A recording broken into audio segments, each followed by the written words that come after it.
So now we have to work on, if you're randomly finding this, join the Discord. I'm going to be in there. You can ask any questions that you want. I got a little picture of what we're working on here. Yeah.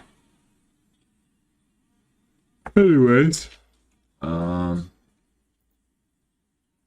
we left off where we have to actually test the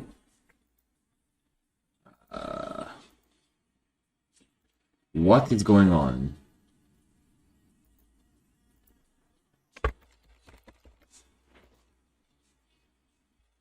This is still running. Oh yeah, I have to restart it.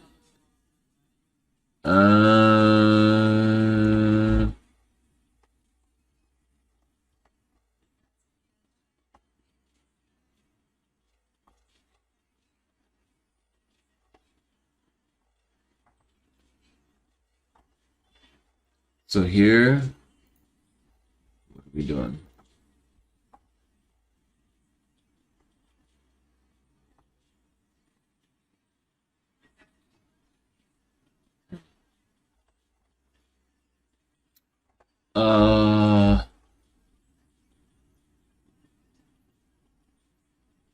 Let's see. See what this does.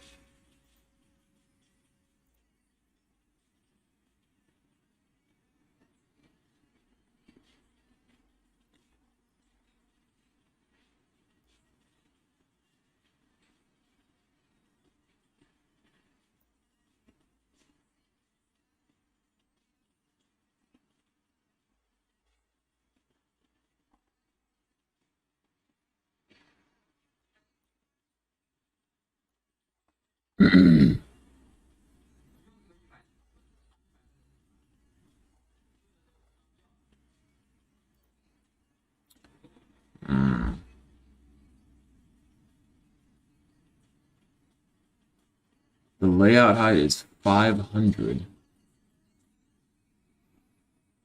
plus 250 times amount of subplots.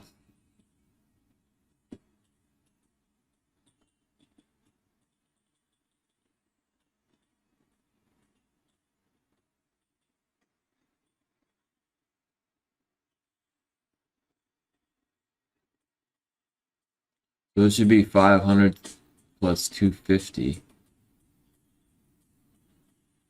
times.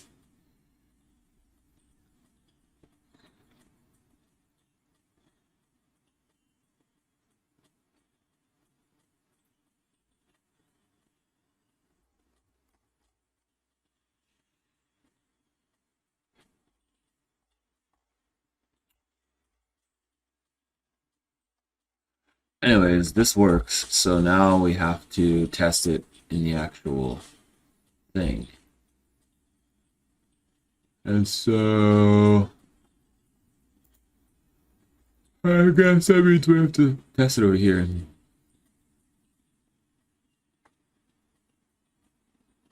Mm.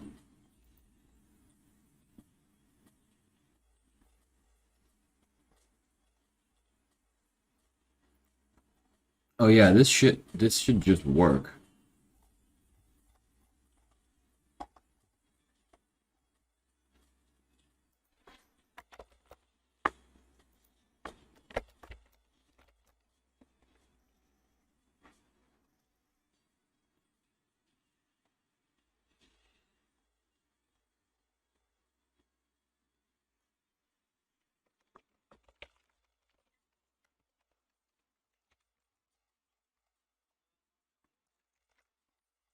So let's see what happens.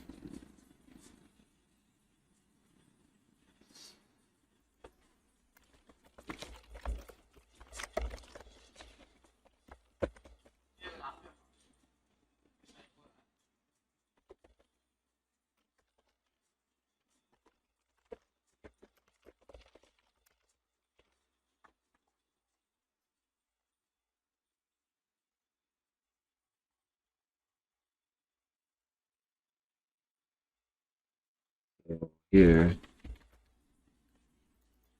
let's try this.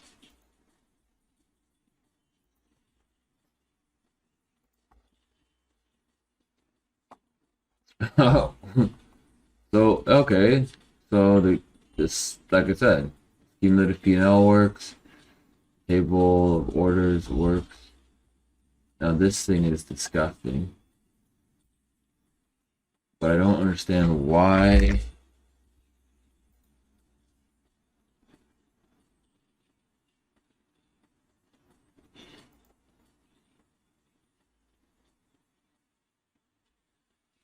I don't understand why the size is changing so much.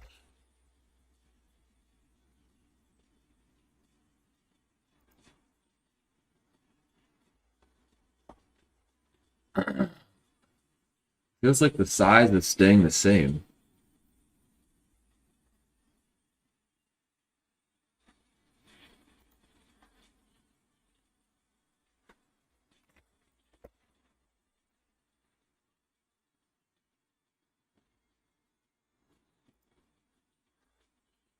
I guess what we can do is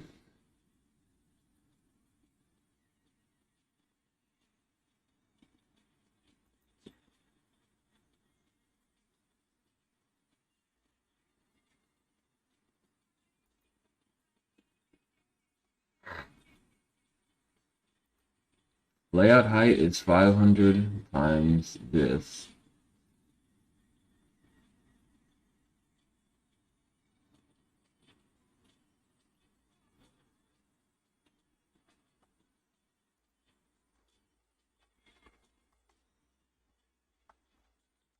Where do I even use layout height at?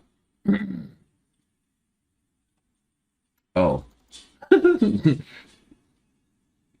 would help.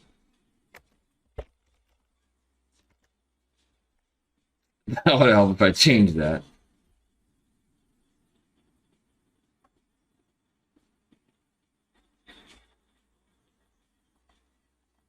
What the fuck was what was I doing before?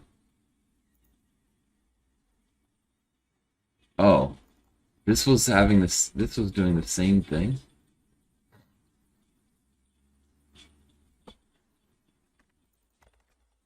Okay, well, that would help if okay, interesting. So now let's, oh, fuck it, we might as well just, so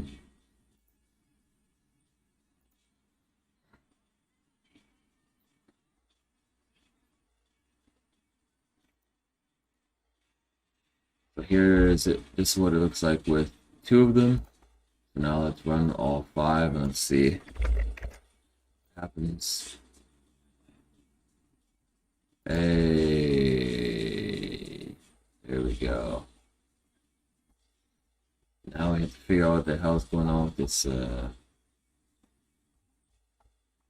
legend thing here.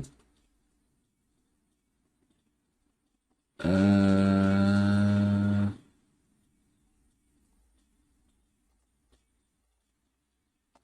don't know how to deal with the legends.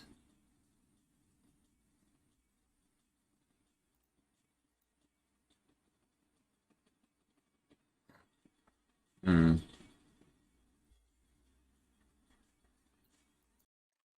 So I just saw here that I have this legend trace gap is this. So also there's a show ledge and equals false.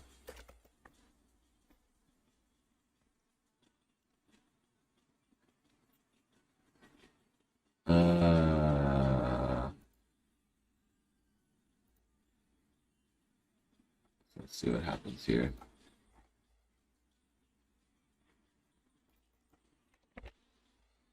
This should be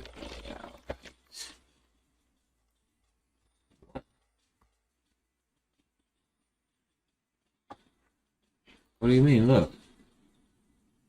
Show legend. What?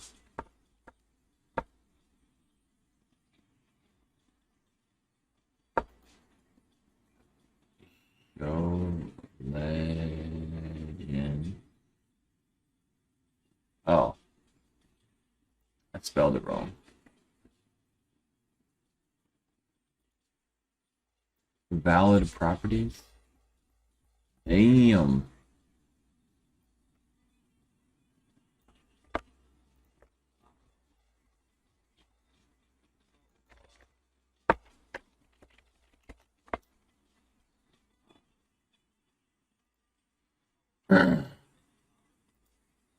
Okay.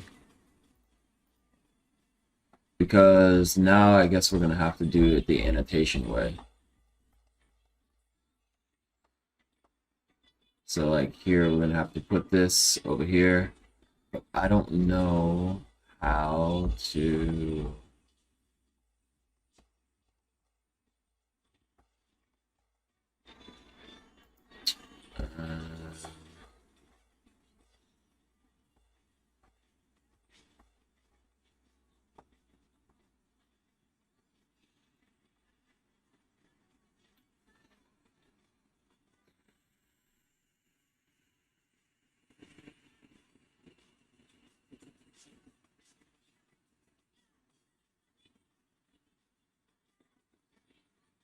How do you update the legend for each subplot?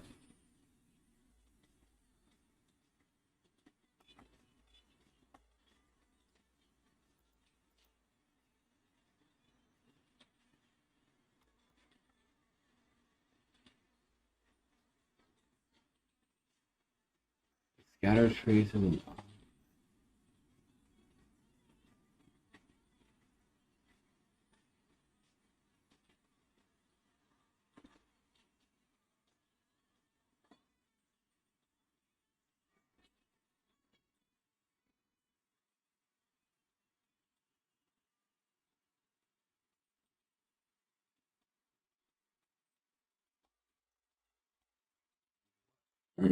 Is it possible to add an annotation for a specific trace keeping the legend?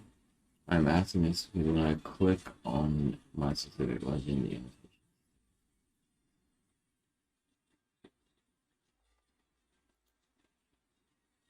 What the fuck does this even mean?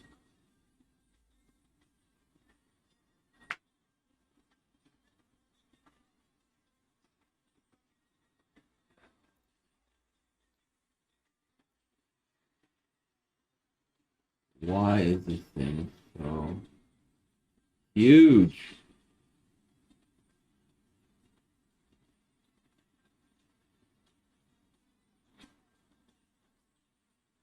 What is this thing talking about?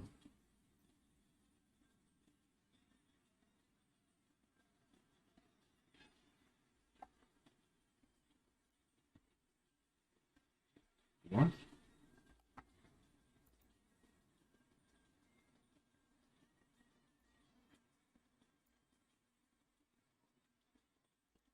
What?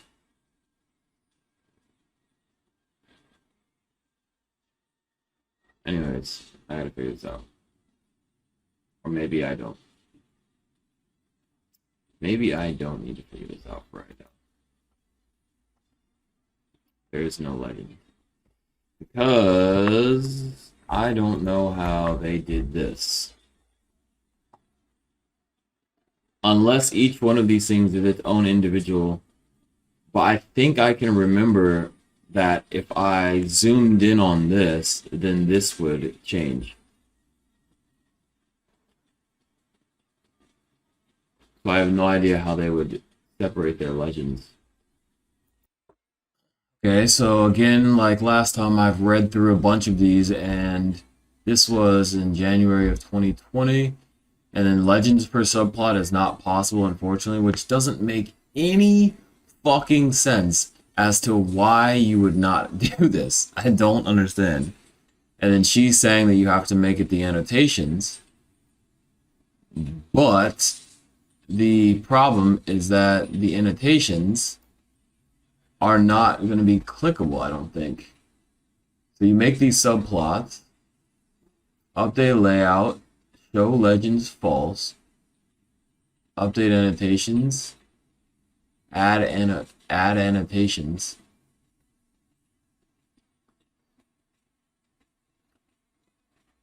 So Am I crazy? Or did I just did I forget that these things would have to be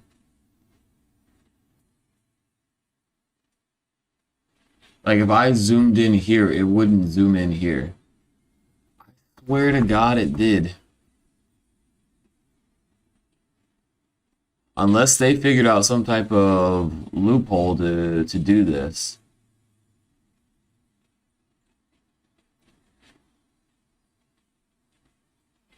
I don't know. This is gonna be something where I'll have to hire a Plotly person or something. So I guess what I should do is just leave the traces as is.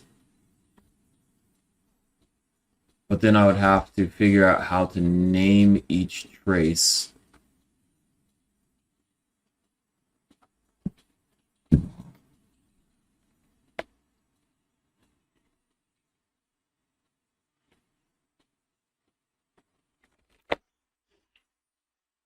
I'd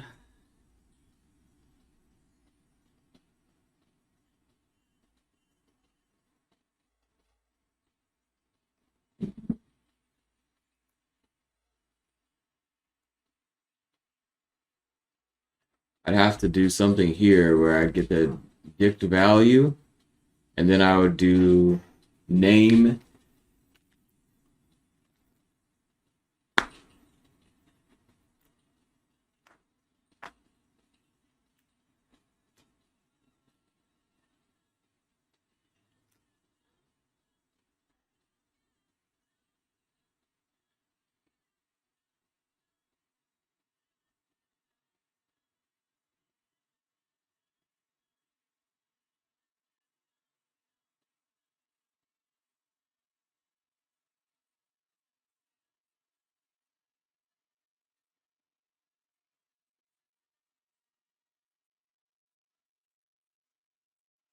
I'd have to split the name and then get the first name and then just call it EMA.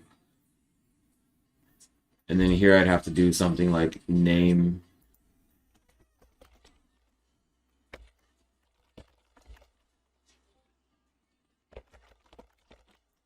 Testing tester. What the fuck does this do?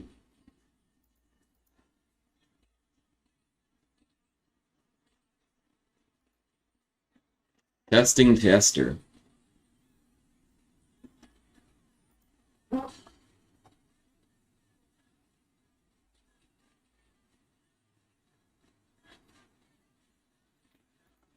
Oh boy.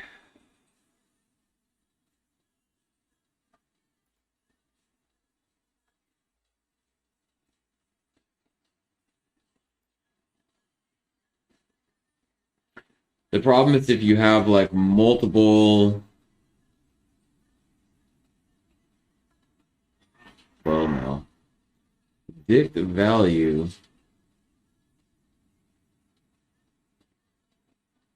I would have to get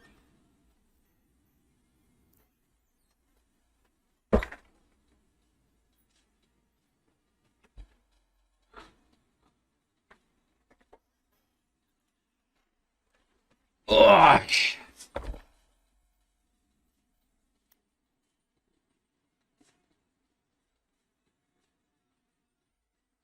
And then I guess I'd also have to send in the row number.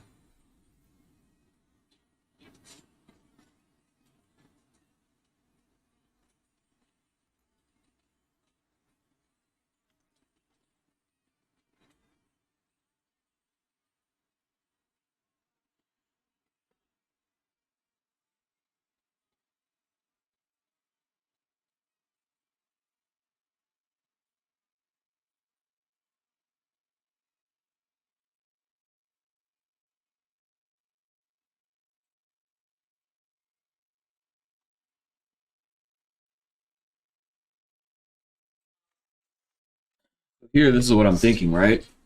Because for this first one, it's the EMA time period. So I would have to do this list, then I would have to do dot split. Then I would have to do something like this. Then I would have to say 0. Or something like this. What does this do? Oh. 0. Then I have to do dot split. Right? Then I would have to do 0. Right?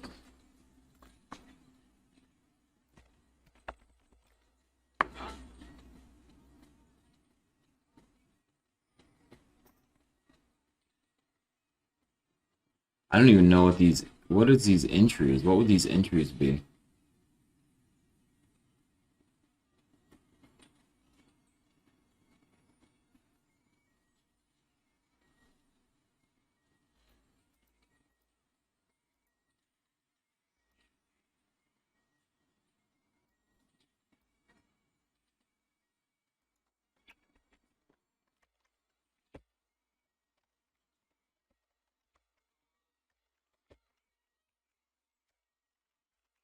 What does this dict value even have now?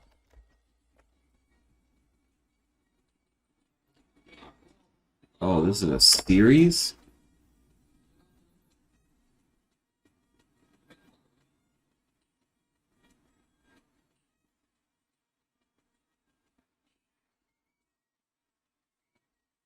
Why is the entries?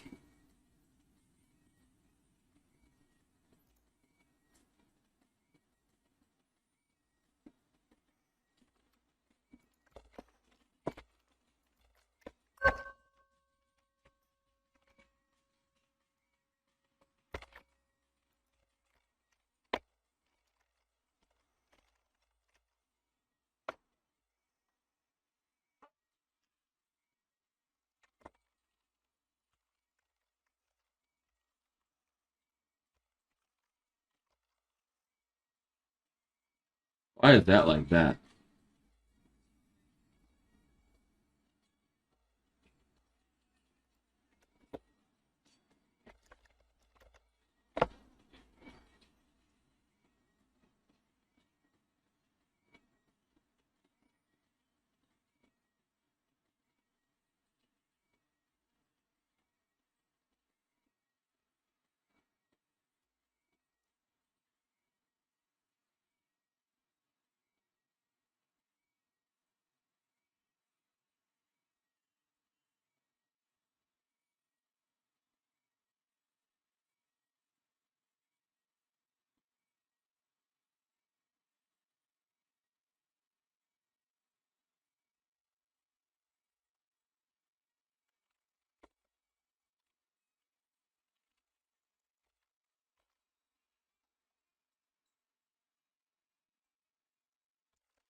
They just have the name RSI and then they have signals.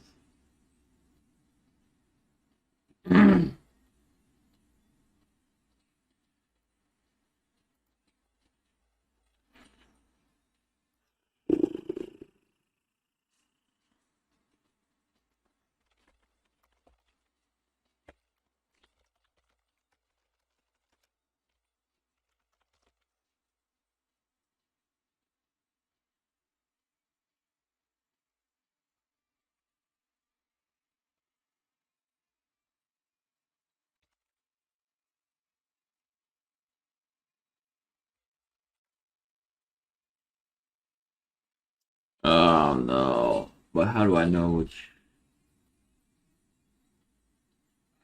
Oh, I don't know which time period it is.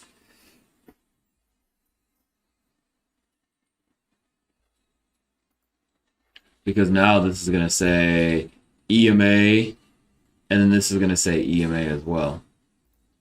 This is an EMA, and then this is an EMA.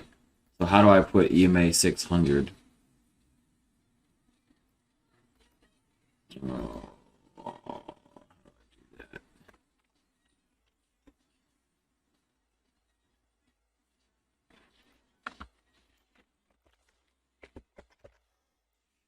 Oh, so if I do 600.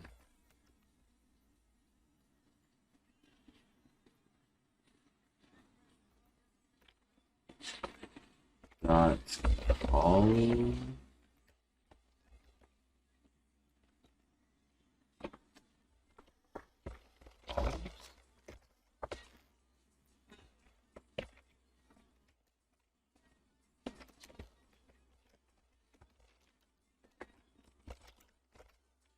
Here I have to do the same thing. Then I have to say 0 as a string.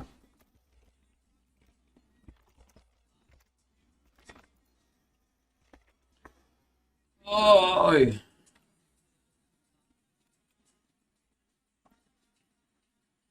Okay. So here. Oh my God.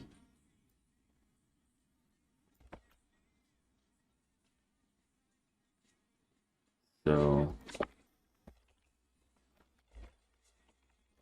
whoops. We have this. Then we also have this.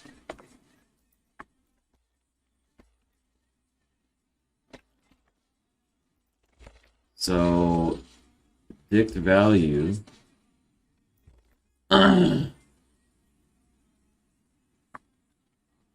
So this would be first. So this would be end name equals this, and this would be end equals this. And then here we would do end name plus end value.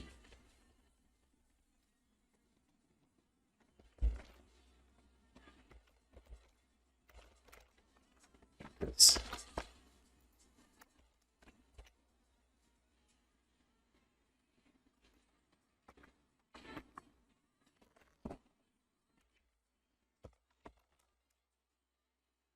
Oops. So we'd have the indicator name, which we get from this, plus indicator value, which we get from that.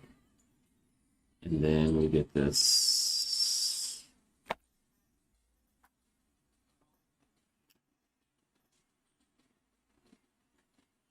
Oh, wait, what? Why the fuck?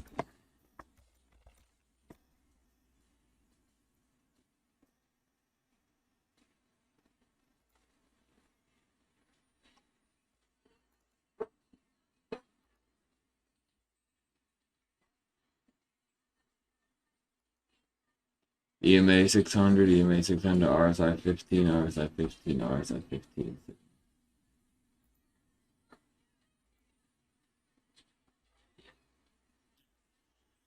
Oh, that's as good as it's going to get for now.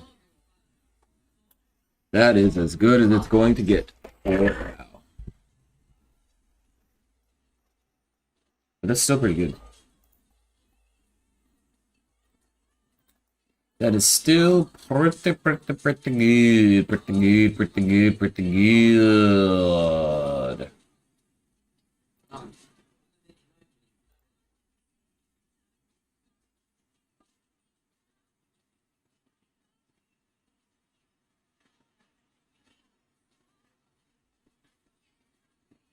That's actually pretty damn good.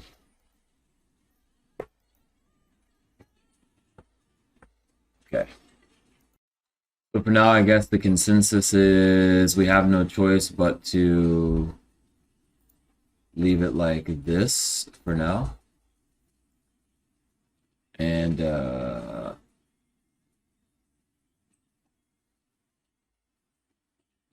It just is what it is. It is what it is. I really want to install Octobot again and see if it actually did that. Or maybe I was smoking crack. I swear to God that this thing actually allowed you to zoom like this, but this seems impossible.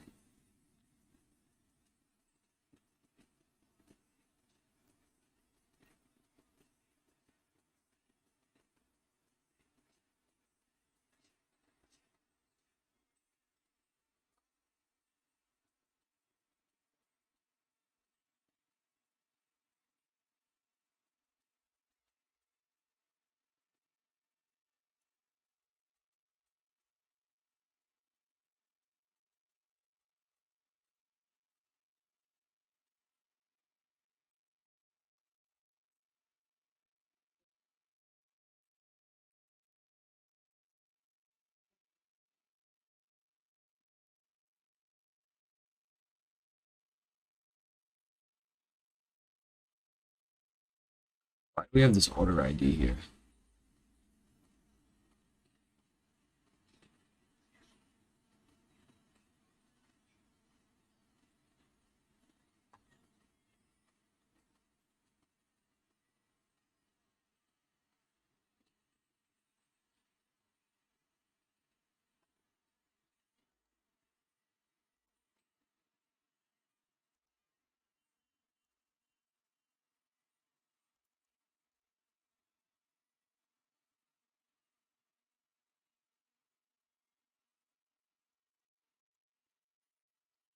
Anyways, on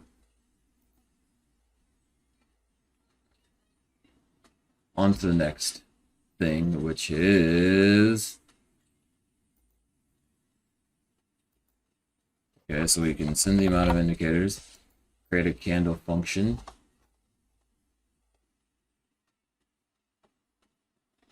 What is this thing talking about?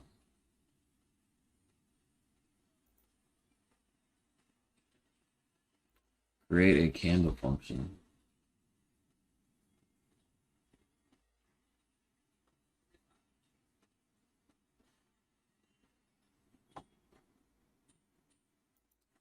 So I guess what I'm saying is this whole entire thing here can be a function.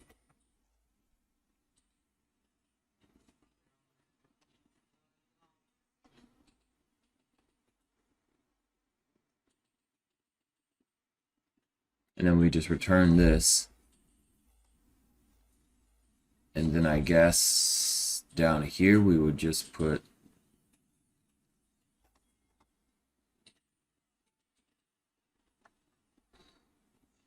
I really want to do that.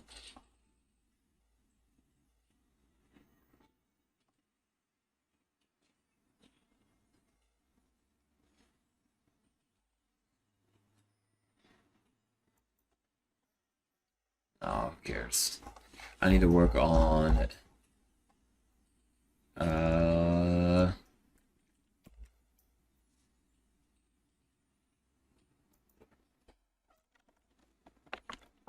Create indicator trace data function. Change bar in order records to date time. I am not going to do that. Create tons of functions for Plotly. Okay, did this. Add order records based on clicking tab. Settings. Figure out how to share results. Okay. So I think the most important. Oh, god damn it. Oh.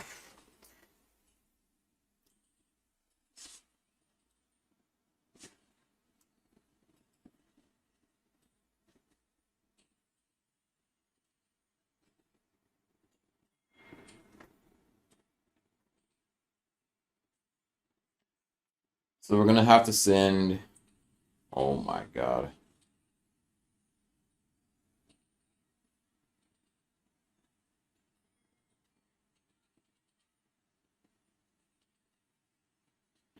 So I'm thinking about it from a point of view of the indicator dicts that would need to be sent. So here it would be, this would be your candle, this would be your, this would be your one, right? So I guess over here, what would have to happen is inside of the dictionary, we would need, we'd have to create this dictionary, and then inside of here, there'd be dictionary number one of all of the things. Then after that, there would be a dictionary number two with all of the things. Then after that, there would be a dictionary number 3, 4, 5, or whatever it is, and each one of those would be its your own tab. And so, oh my God.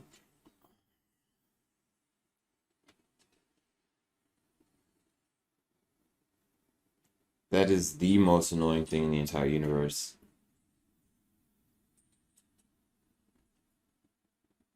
I need to be able to figure out a way to where when the user,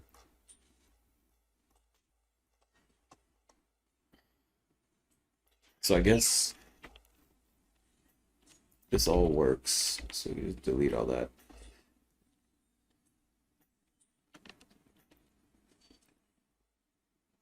So what we need is a function to be able to say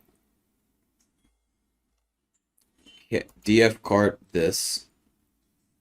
I want to be able to send in this number and then another number and another number, and it will automatically. Oh. Okay, yeah, so this is super, super annoying to do the tabs.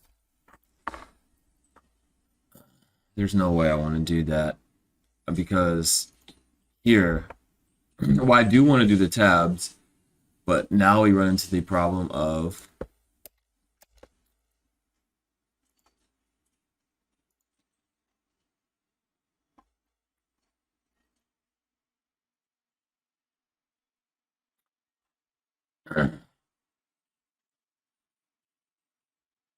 this. This thing needs to be auto-generated.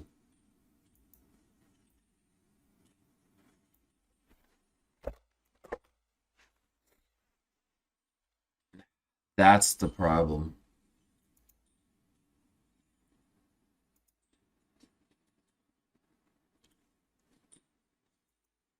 So this thing actually works here.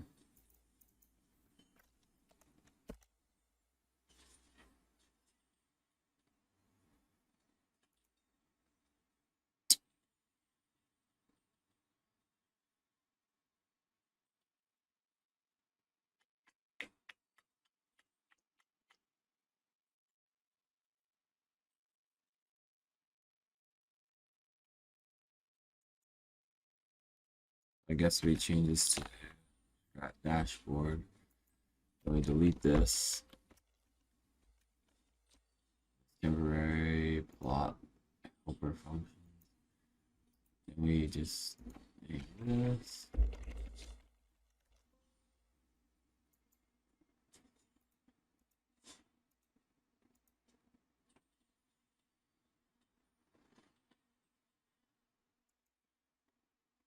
Okay, so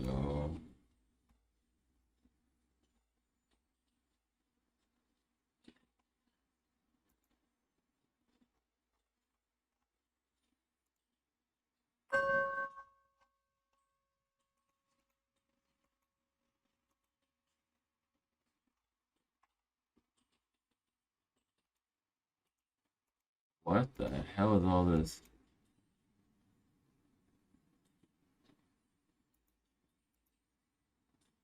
So this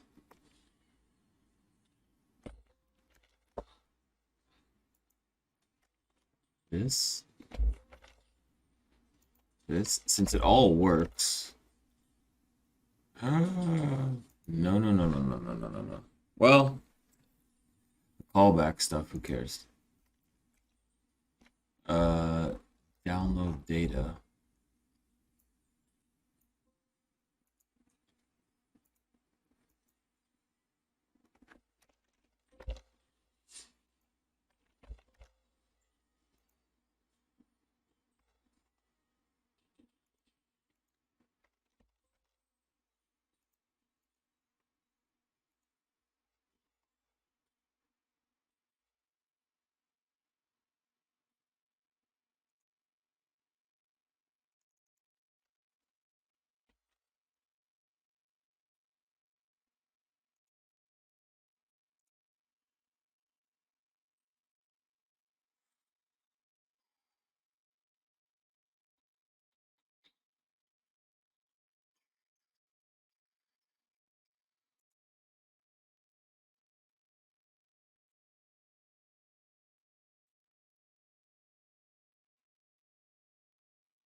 What's gonna happen if I try to get Bitcoin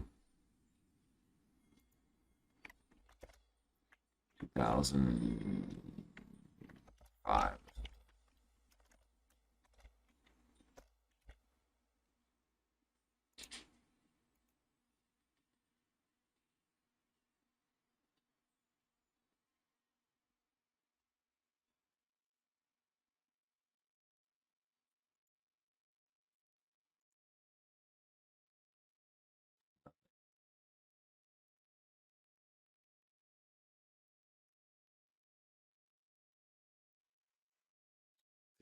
Now with this multiple symbols thing,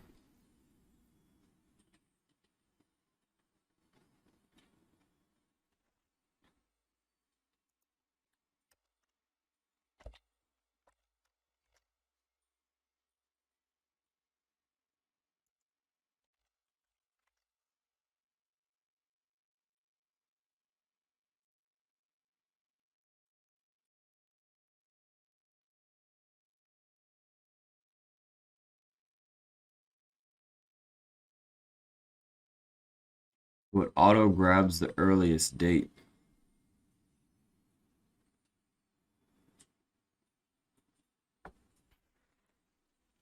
Hmm.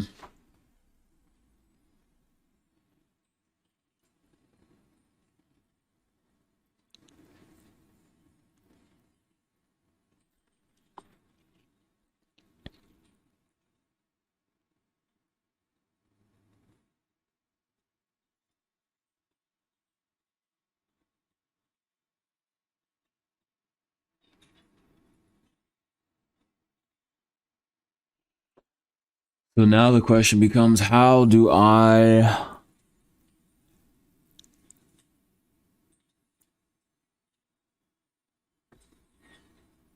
What if there's a coin with an earlier date than the first coin that I say?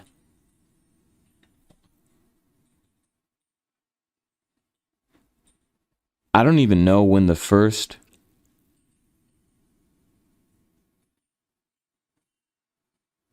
How do you even match up the indexes of multiple...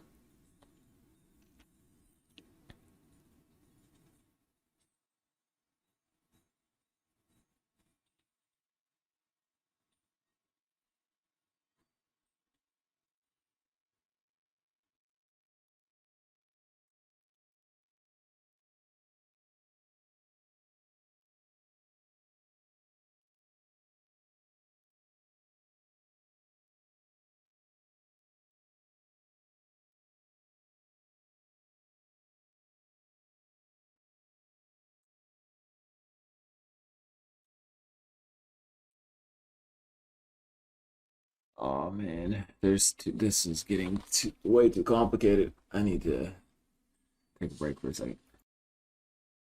So, I, when you are downloading data, it comes with a timestamp, and then you have to convert that timestamp to date time. And so, what I'm thinking is that there could be a check to see if the first open time is equal to the start time. If it is, then you just proceed forward. If it isn't, then we create the millisecond. We create a millisecond list from the start time all the way until when this actually starts. And then we add that to the beginning of the index. Um,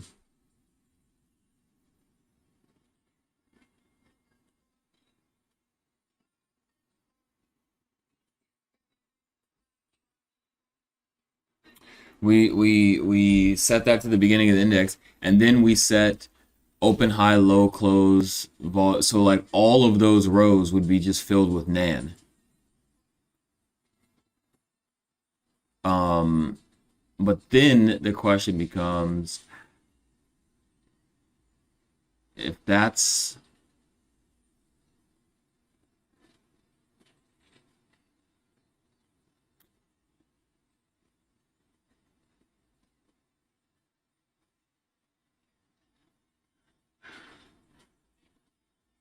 um, and then I think that that would take care of if I tried to do like because you can see here 2005 we did this. So if I did XRP USDT, what happens?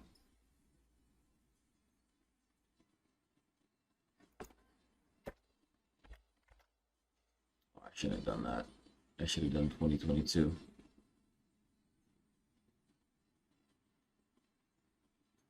This might take a while. Oh yeah, I also need to. So for here, we should just have a bunch of NaN values. Because I think that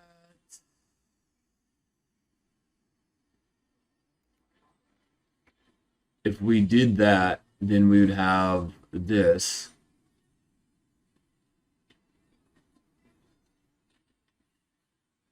So all we would do is just keep.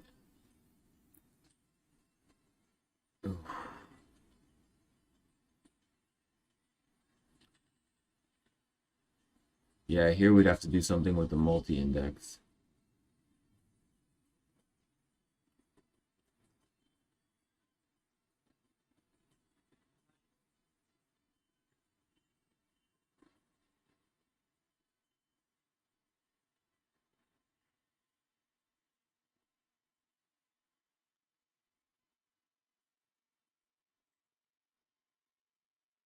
Mm. This is something that everybody wants, though. Is I want to download multiple data things. I want to download multiple coins, as do I.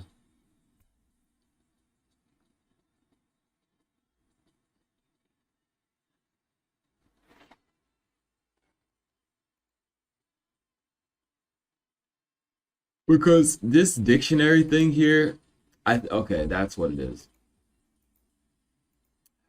I do not think that I should work on this tab thing because the tab thing seems pretty easy because I don't want to do this dictionary thing. The dictionary thing will be taken care of once I start creating classes and all of that other stuff. So I think for now, what I can do is try to figure out a way to do multiple symbols. Because obviously I just have to, you know, grab, while true, try this, else break.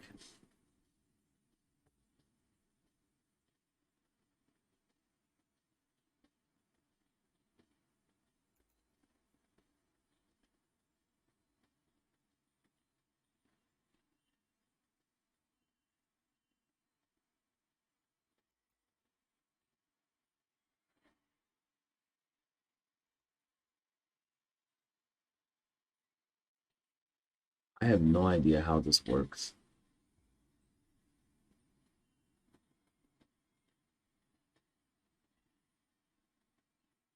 I have no idea how it's able to grab that. But oh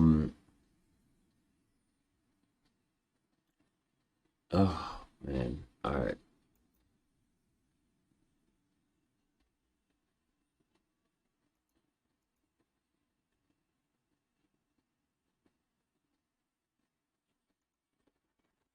Oh yeah.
Hmm.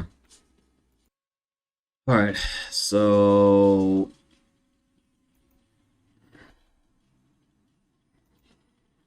now the question becomes, okay, so the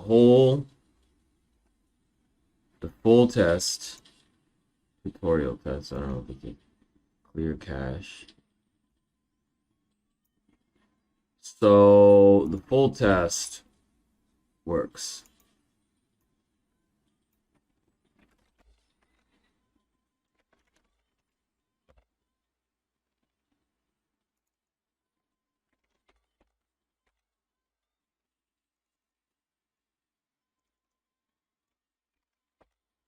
Or does it work?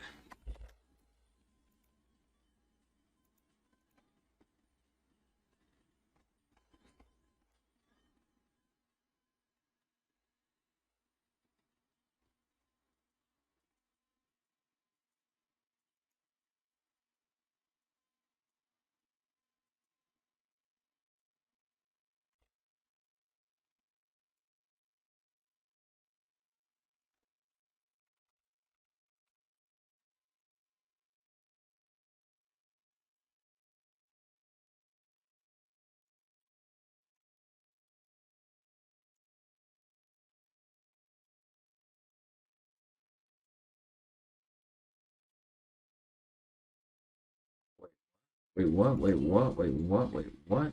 Aren't there supposed to be trades here?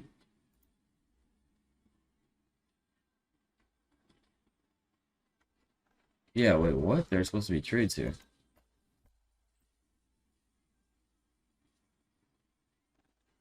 Get candle trades data.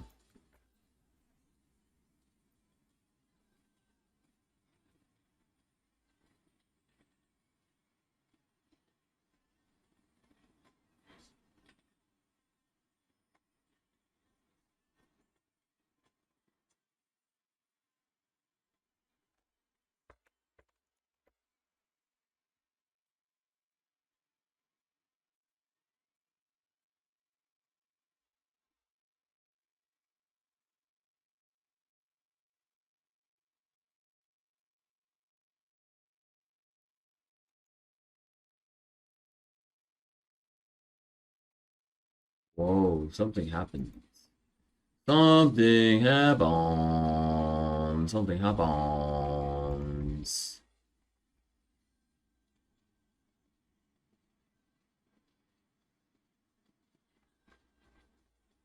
The first time it comes here,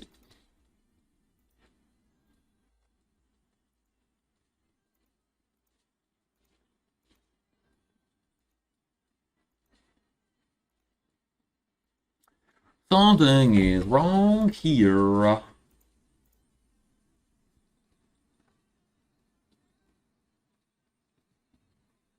have the candlestick.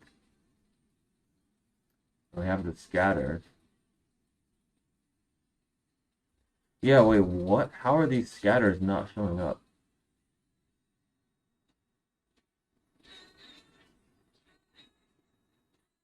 How are these scatters not showing up? Why is this?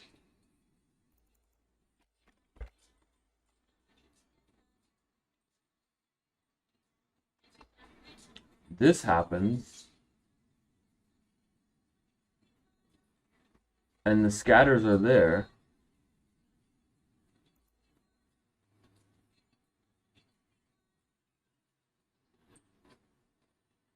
We have candlestick, scatter, scatter, scatter, scatter, scatter.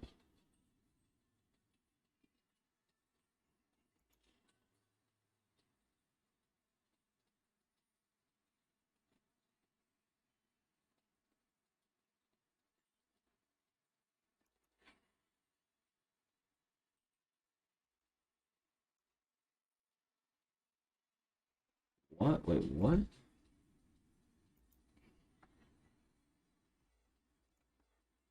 Why are they not showing up?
Get candle trace data.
I should be filling that one particular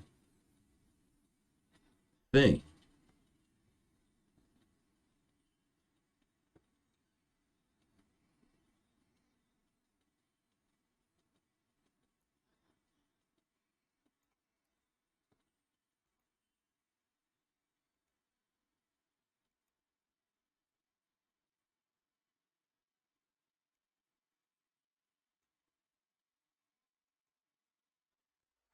Wait, why does this not work?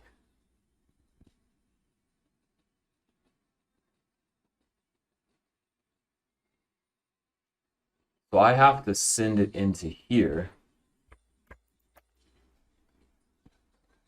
Okay, so I guess I have to actually send the array in.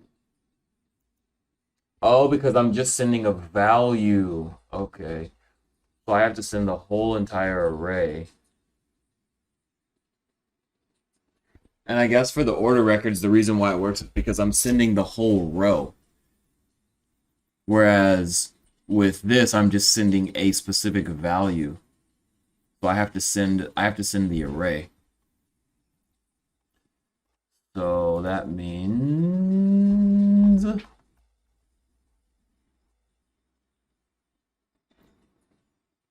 this works,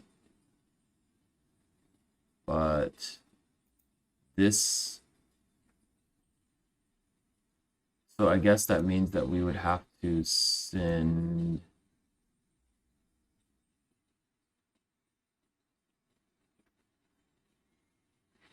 what are we also sending?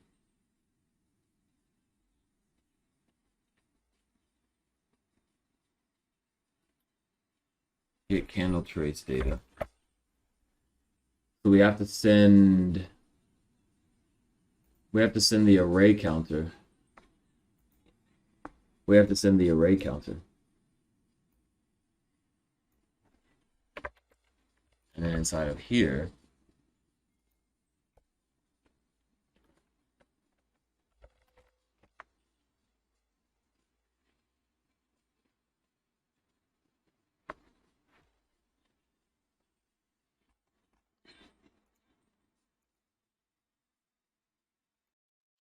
Okay, yeah, so look here. I'm sending the array into this, and then I'm still sending the array into here. And then when I get the array, I'm changing the information inside of that array. So I have to send the whole array. Yes, yes, yes, yes. So, why do we have an error here? Oh,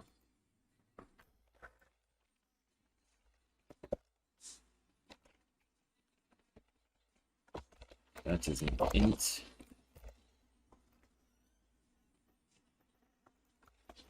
So, temporary average entry 0.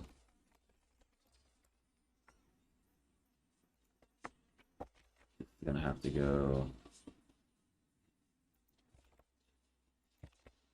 everywhere.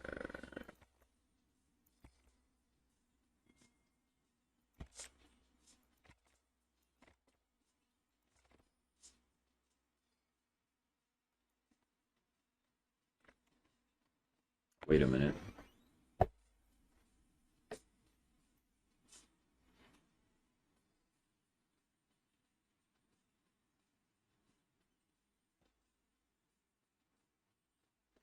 I feel like instead of adding these zeros everywhere,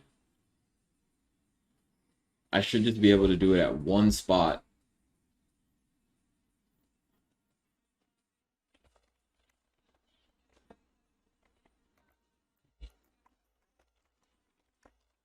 So do something like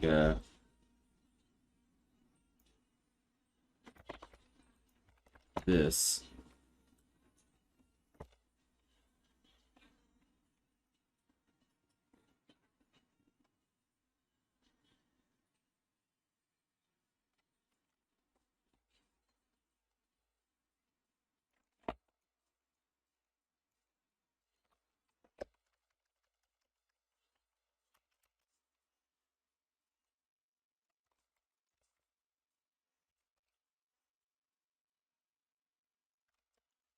Should be able to do something like this.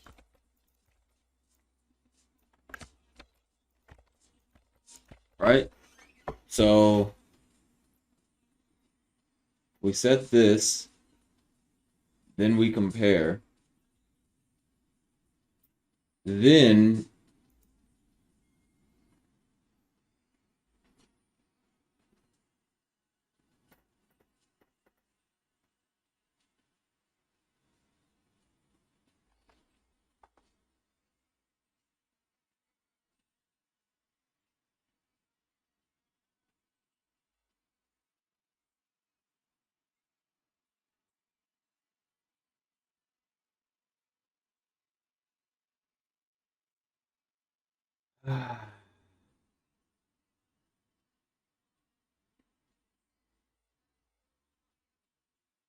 I feel like there needs to be like a.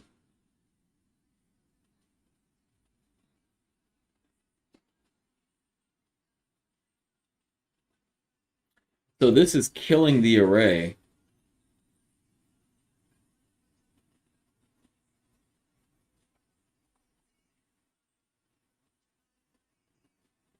So instead of temp, this needs to have like average entry, and then there needs to be a temporary order price. So this would be like temp order price, temp order price, temp, temp, temp, temp, temp, temp, temp. And then down here is where we would actually fill.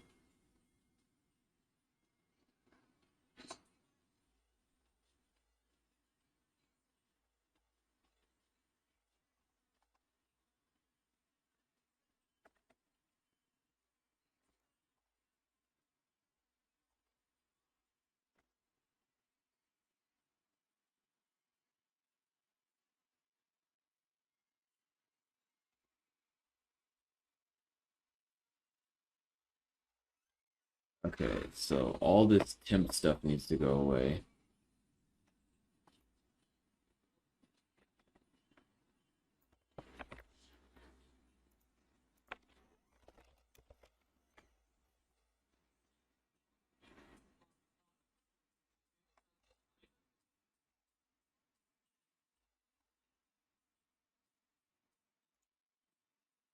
all this. Okay.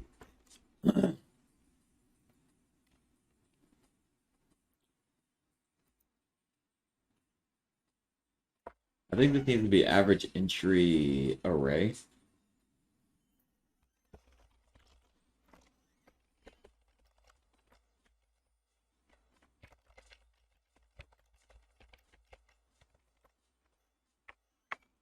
Wait.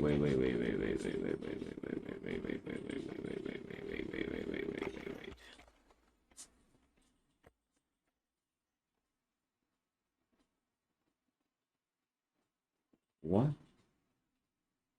Oh, this needs to be the array.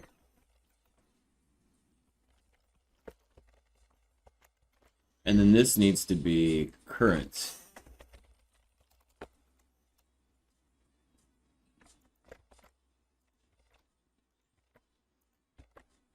And this needs to be the array.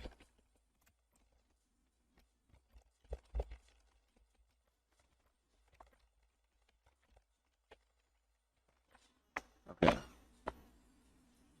So here we have array. And here we have current. Current.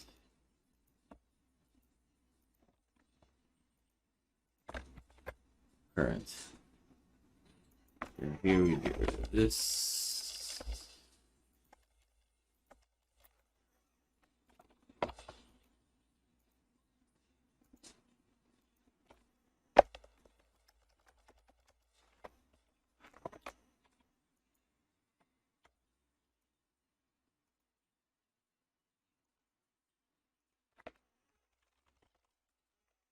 And then here we would do current.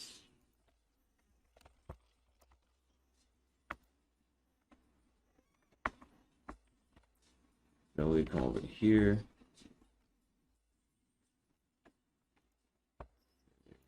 This would be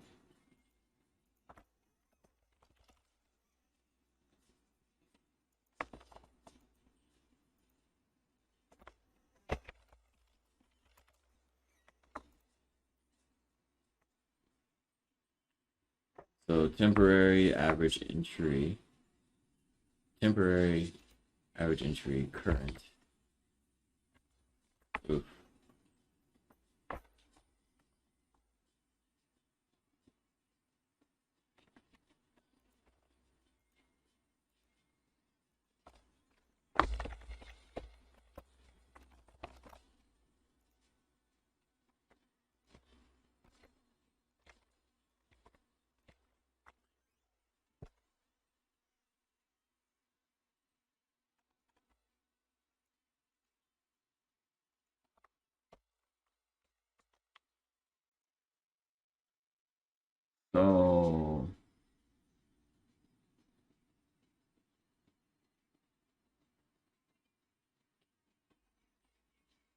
So if we do order price equals order price, stop loss, whatever, average entry.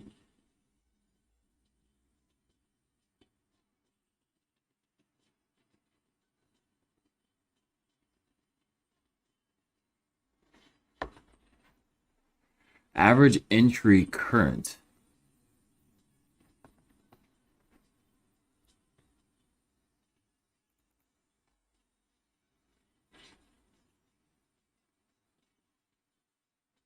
This would just be, these would have to all be temp. So these would all be temp. And then down here,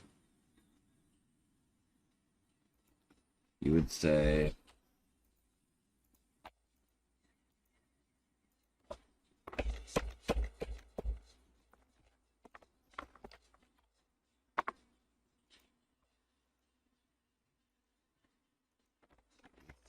current 0.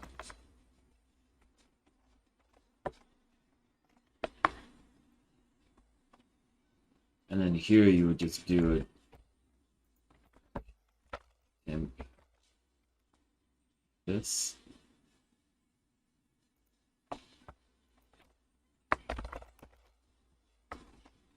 That does not work.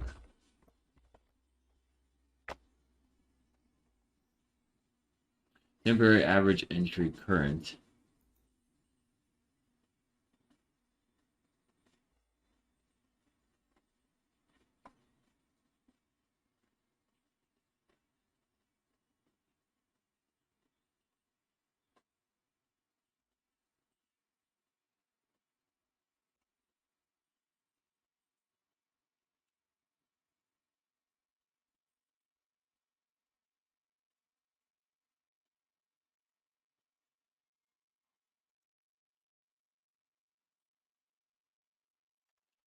I'm just gonna call this OP AE TSL TP.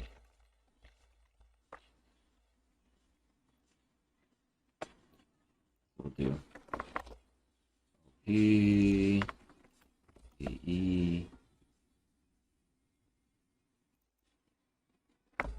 so so.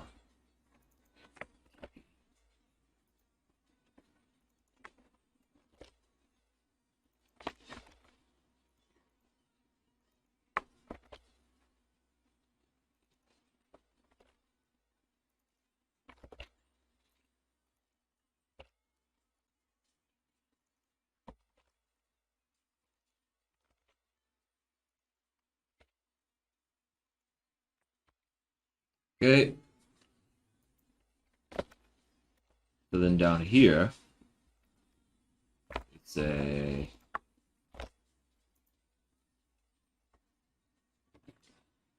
order price array.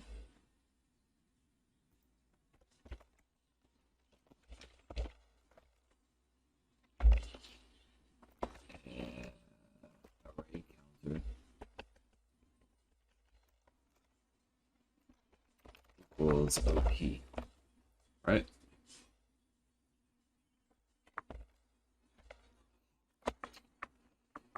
Let me say average entry array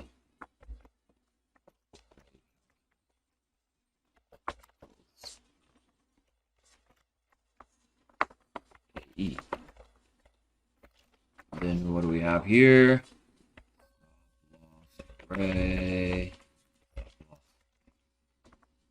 trailing stop loss array equals stop loss. E profit array TP. Right? What the fuck did I just do?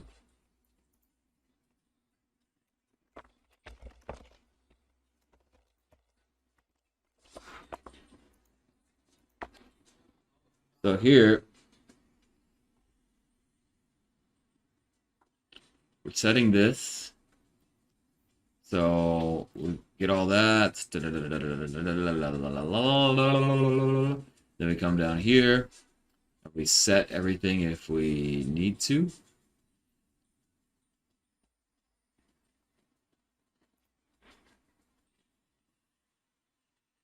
Then we store it in the array counter. And then we move on.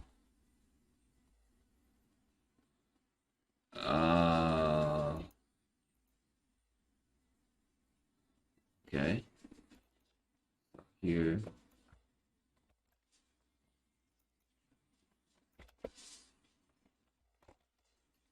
Do this, and then this is going to be array.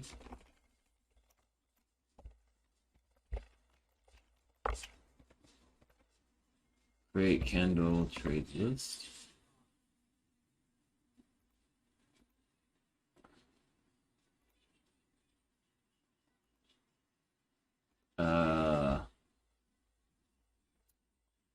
I don't feel like changing this. So we will do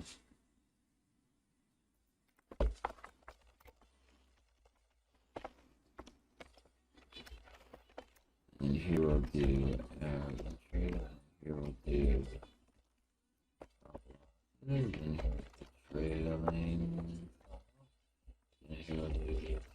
profit. Then here are the index prices.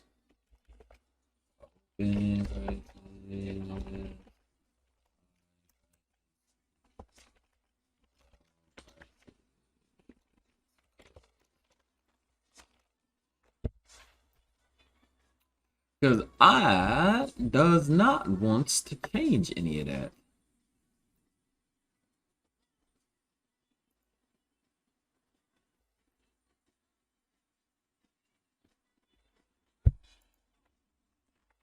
And wait, how does this is not going to work because we're missing array counter.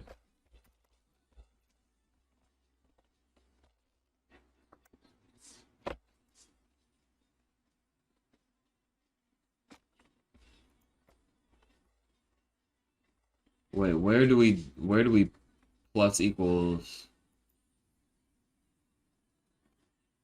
order counter, array counter?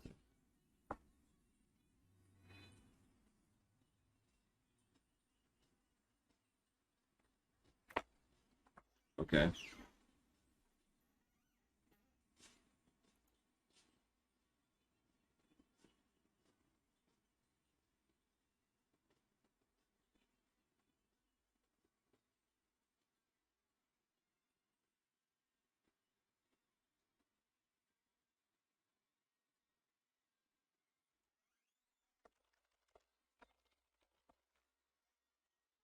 And gotta be careful there. Order price. What? Oh, that's because I don't use it here. Order price.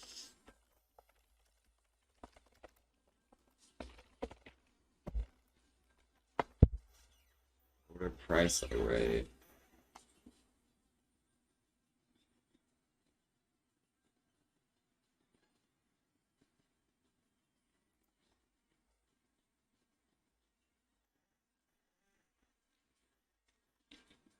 So now, what does this do?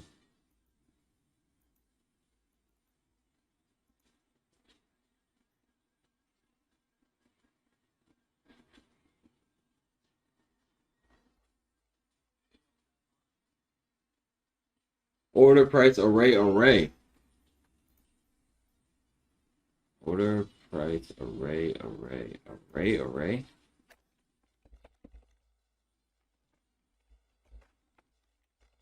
Average entry array.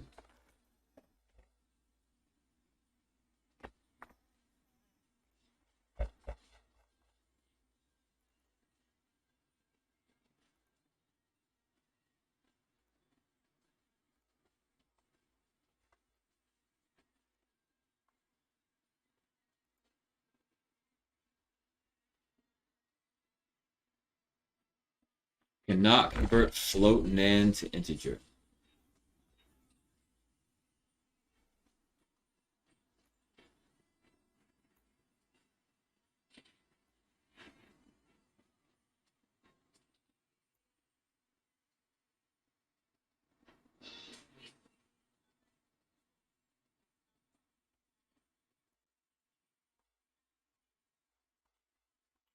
Sounds good, my friend. Sounds good.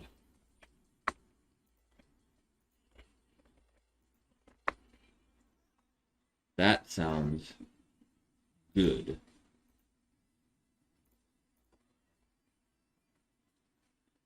Sounds good, my friend. Sounds good.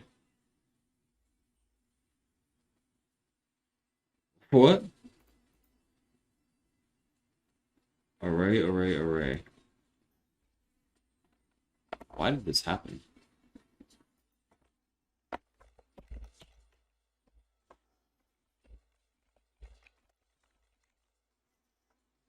Why the hell did that happen?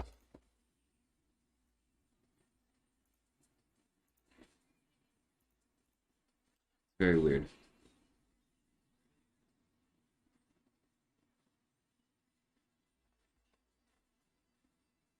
Array counter.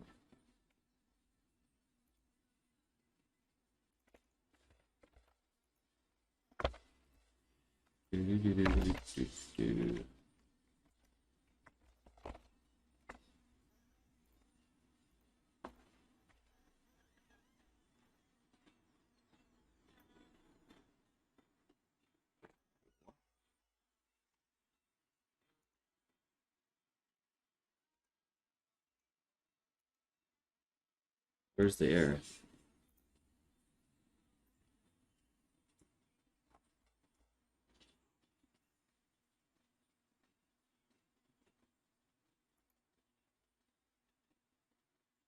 Boy, oh boy.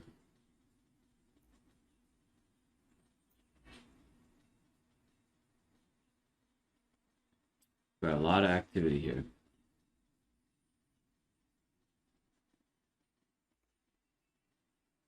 But why are we not taking any trades? Why are we not taking any trades over here? I don't understand. Why do we take trades here?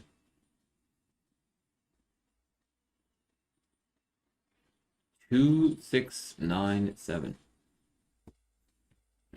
What is this strategy that we're doing here? Oh, we are actually doing a strategy where we are above the EMA. Okay, okay. We are above.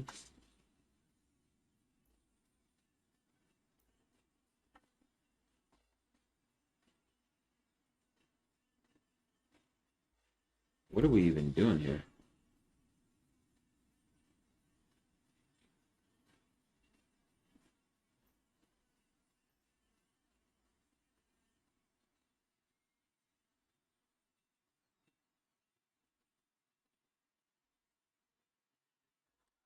Am I even sending the right? I don't even know what the fuck I'm sending here.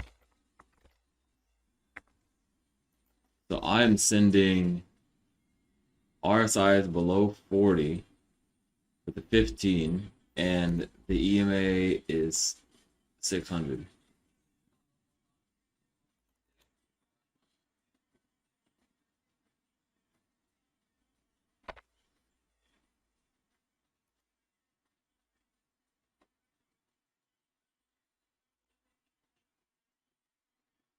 What the hell happened to all these trades?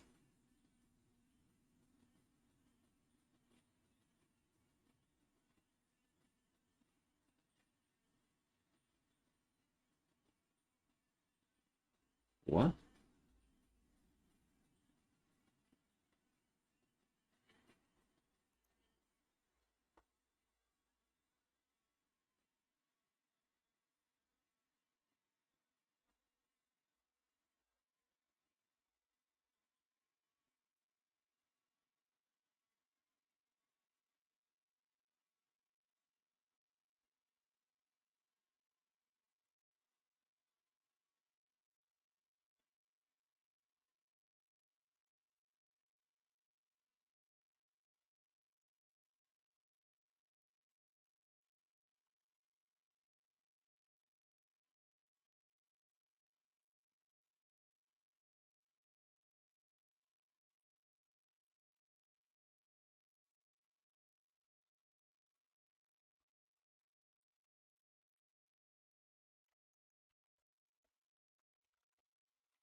Hmm?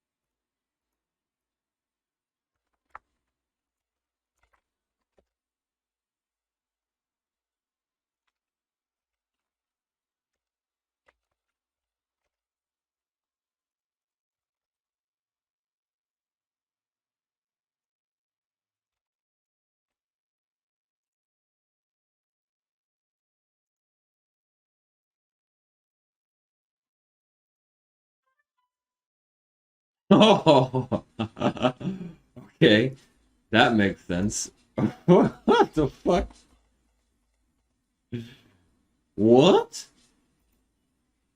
Wait, I do have it set to is above, but yet it's still doing is below.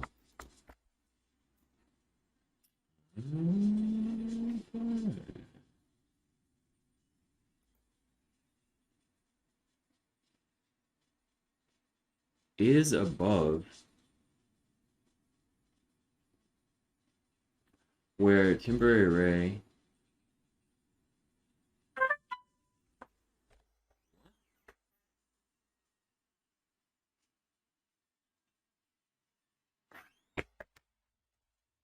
What the hell is happening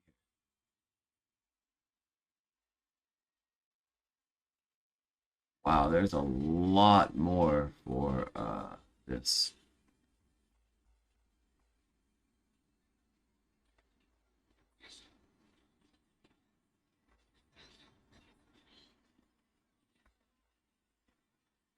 What? Indicator values is greater than price values?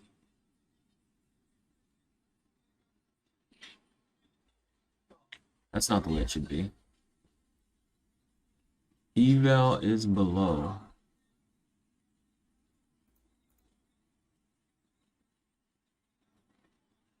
Indicator data values is less than user args. Where it's less than price values. Where indicator values is less than price values. What? Oh, this is a PD series.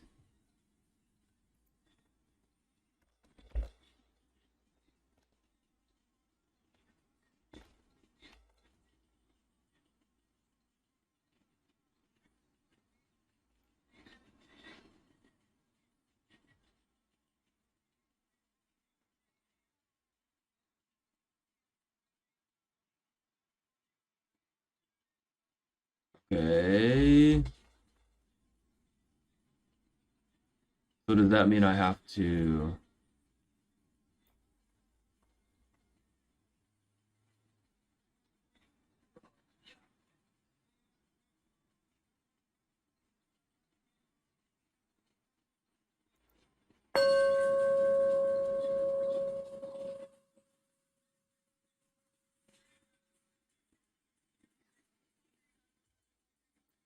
Alright, this doesn't make any sense. Is above. So here we're saying the temporary array indicator values versus the user.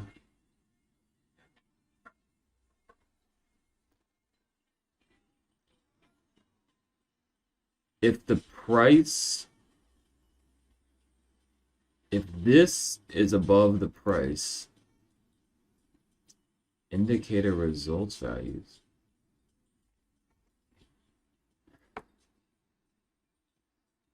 What? Indicator results.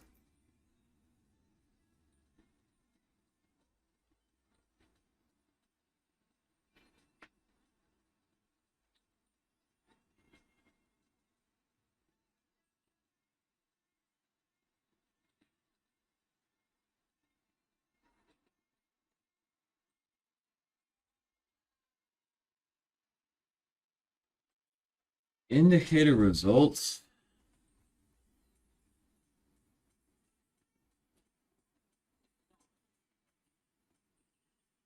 What am I even doing here? Indicator data, DF prices.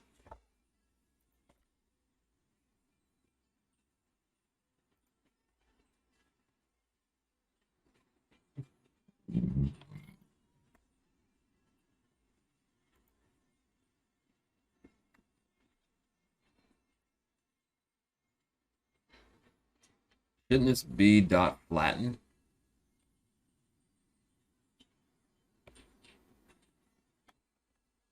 Well, let's just see what the fuck is happening here.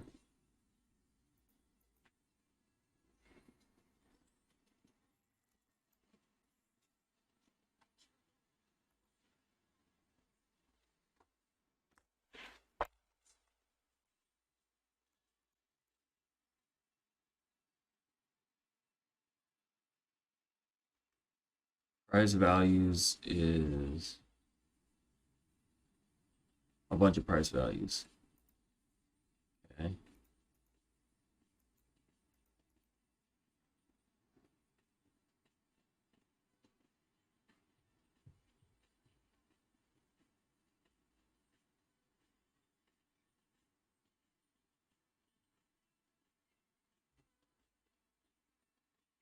For price values,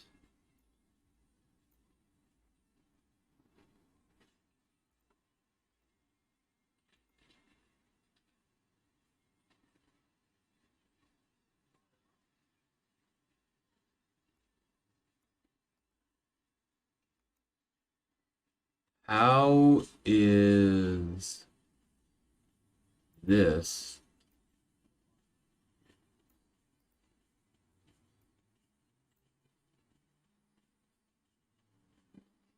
oh,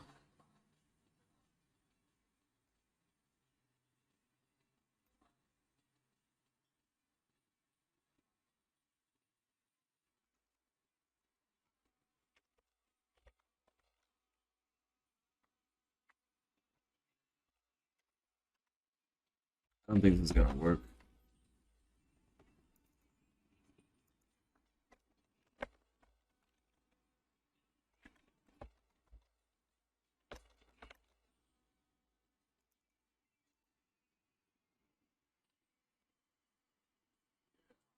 So where the indicator values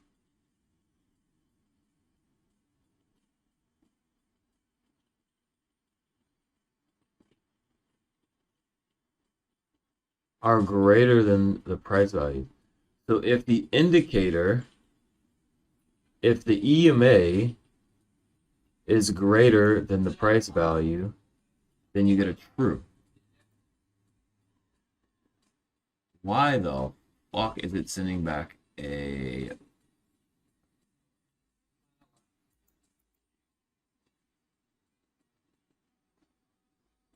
Why is it sending back...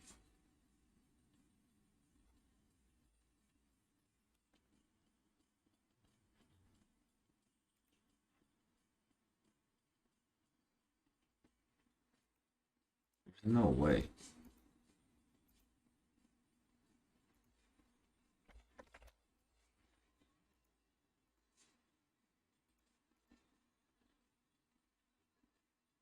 Look, there's no way. I still have the same problem.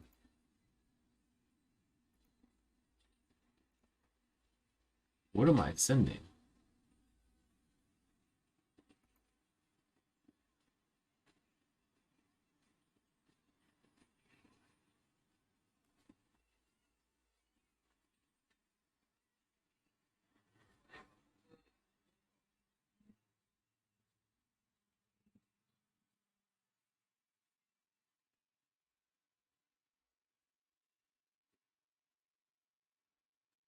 Why is it saying below?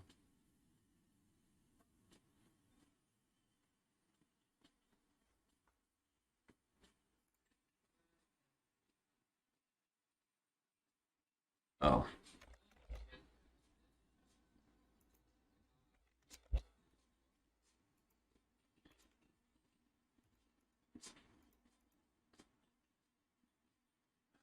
Oh, because yes, that is true. we we need the price values to be greater than the indicator values. Okay. That makes sense. The price needs to be above the EMA. That's what we're looking for. Okay.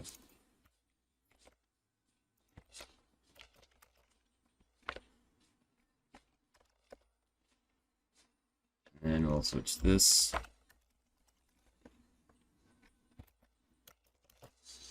So if the price values are greater than this, then that means that we are above the EMA 600.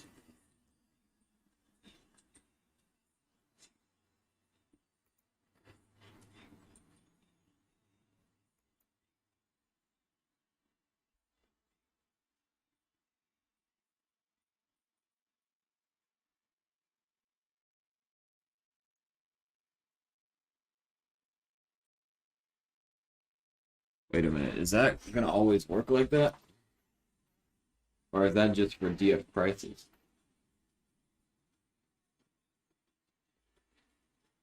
Because if I have, let's say that I have an RSI.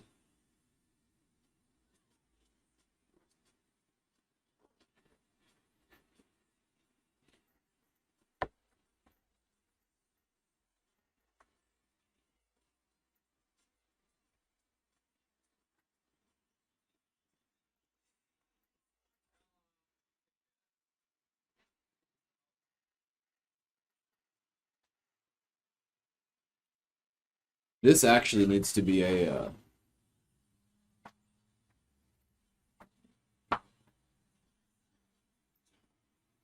I think this indicator results actually needs to be a data frame.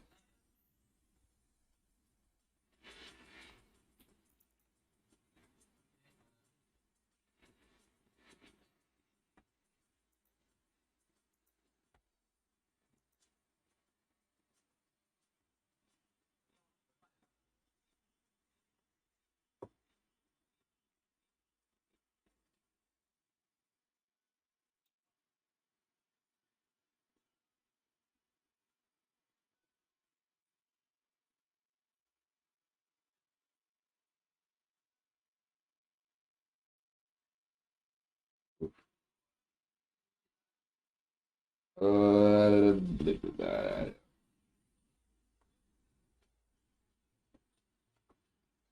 I hate this. Indicator data and indicator results. These are. I hate the way these things are named.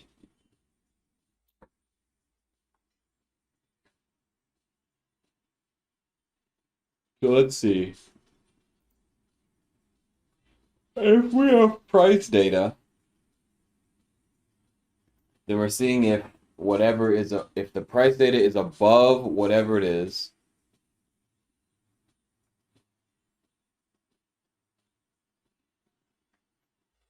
right? So we're seeing evaluation is above. Is the EMA above the prices?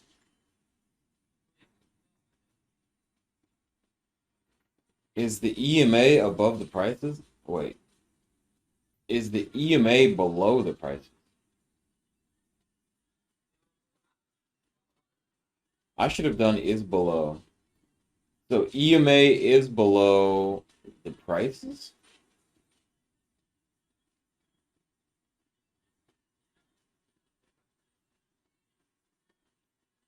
Actually, yes. That actually.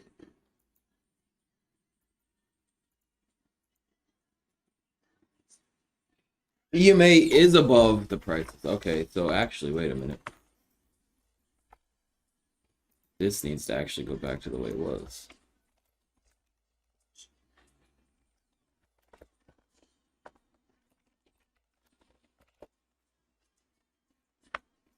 Because if the EMA is above the prices and the RSI is above 80, then short. Yes. So here, I think. Oh boy.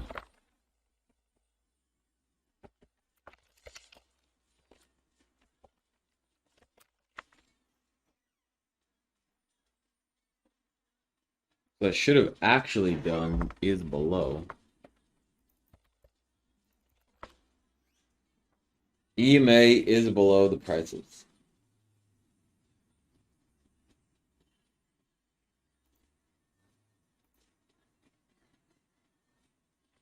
Thank God I have this visual representation. Wait, what? People object cannot be interpreted as integer.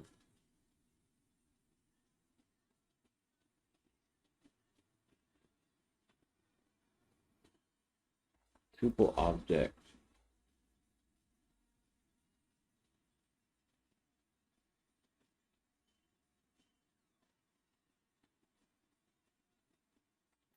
Tuple object.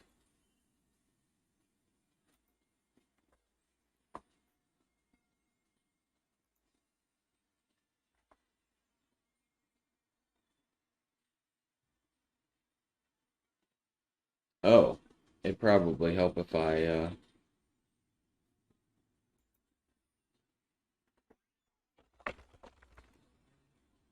is this what you do?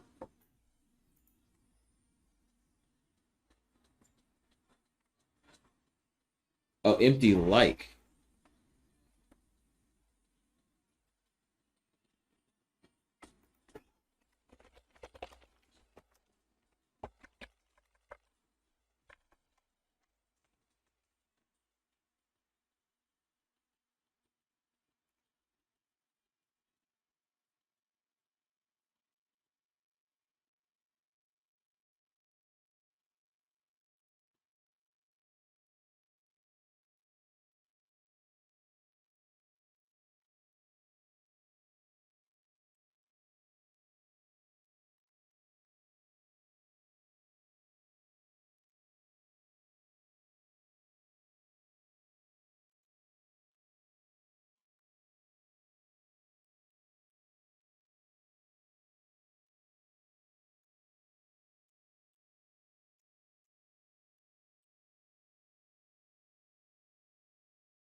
At least we made some money here, and then oh my god!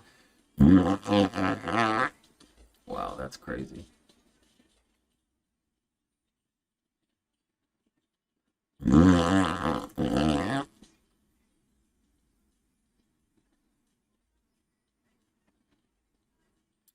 Okay. And so now we have to figure out how do I guess this is where the multi-indexing comes in. How do I send this as a data frame?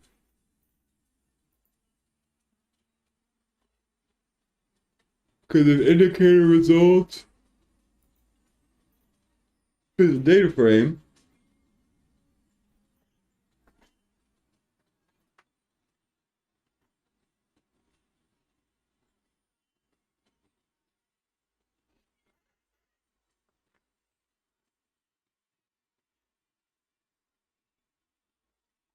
How do we get the names?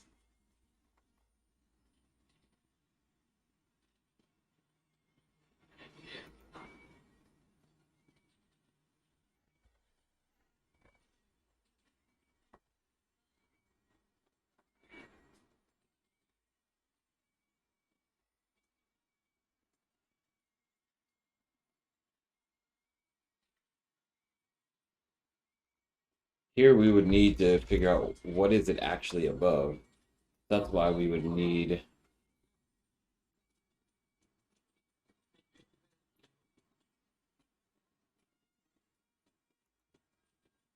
So what would this?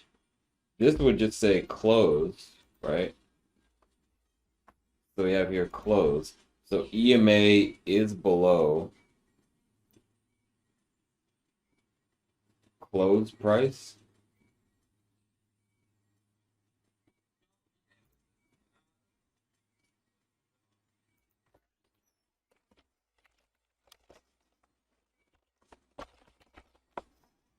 Close price.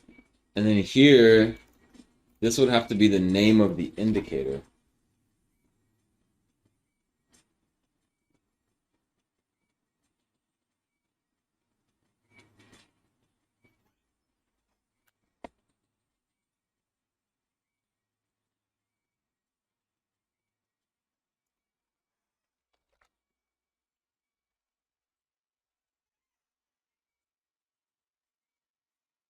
Then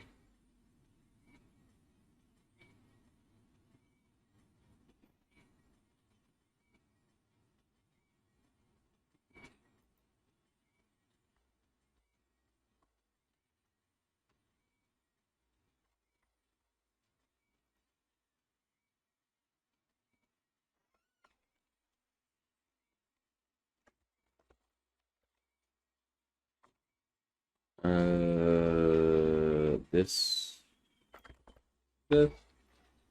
um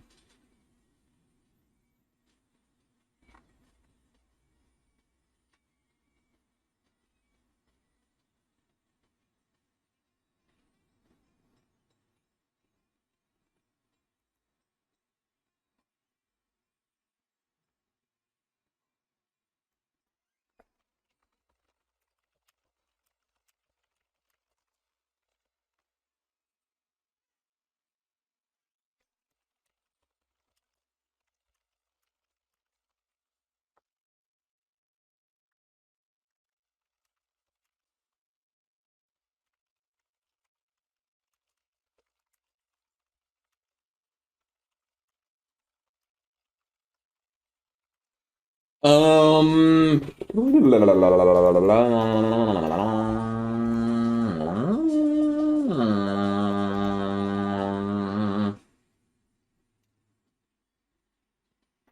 How do I slice this shit all the way down to what I need?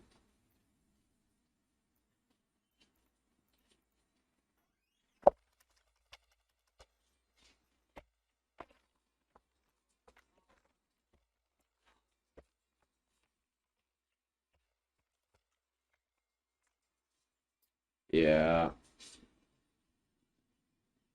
I guess you'd have to send it like this.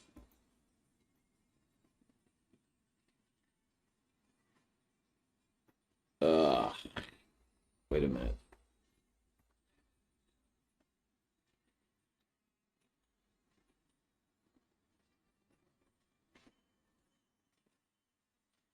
Right, you'd have to slice it at close.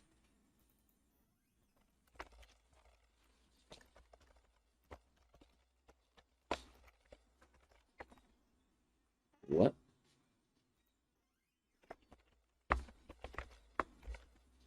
What?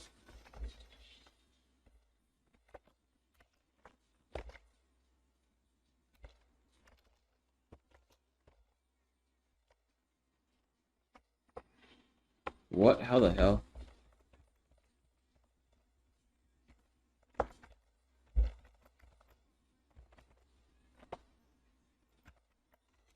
Huh?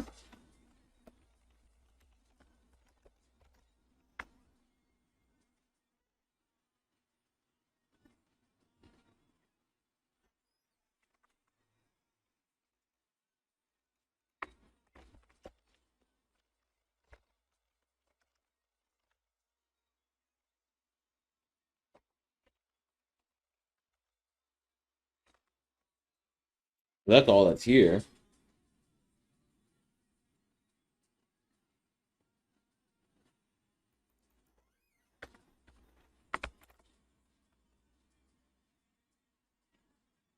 Oh, wait a minute. I have to do this.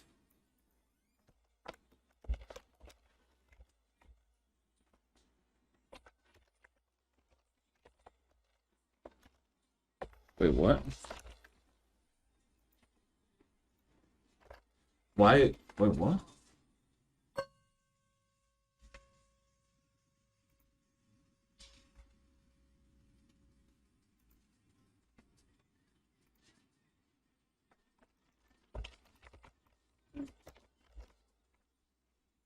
Yeah. What?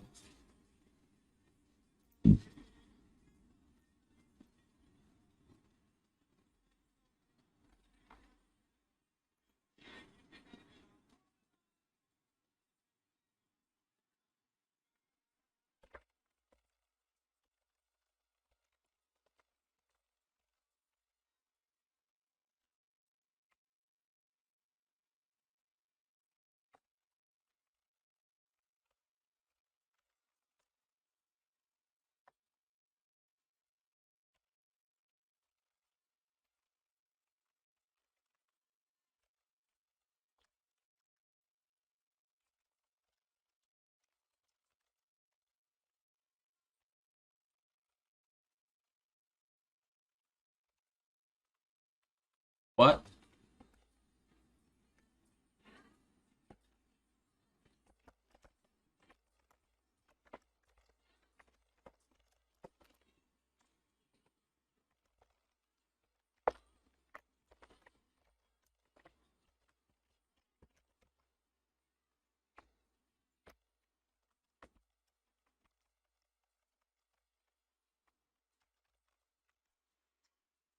Hmm. I have to figure out a way to. I either have to have the person send the name, or we have to get it ourselves. Well, I'm gonna have to learn how to get this myself because eventually it's all gonna be like classes and stuff. So I gotta figure this out real quick. All right, so I was doing it wrong. I was putting the columns first, and but it actually needs to be the index needs to come first. So I want to say, give me all the rows, and then slice this column right here. So I think if I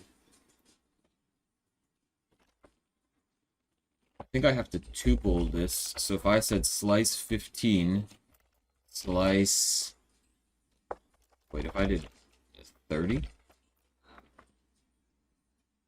Wait, what?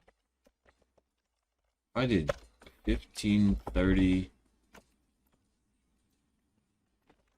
what does this do? Oh, but what if I did slice? I'd have to send a tuple of slices.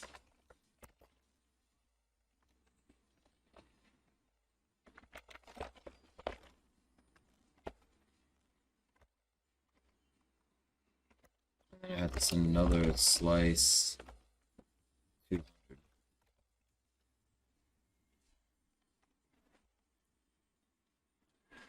So that way I still have this.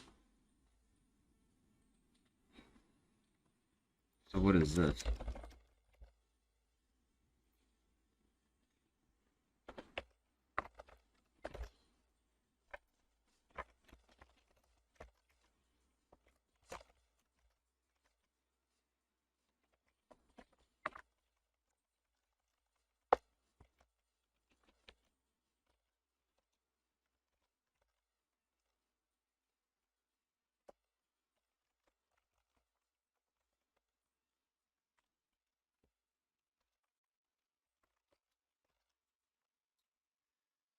Okay, so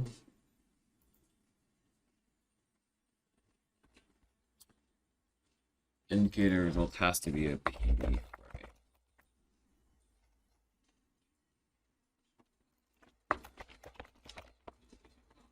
Here, indicator results has to be frame.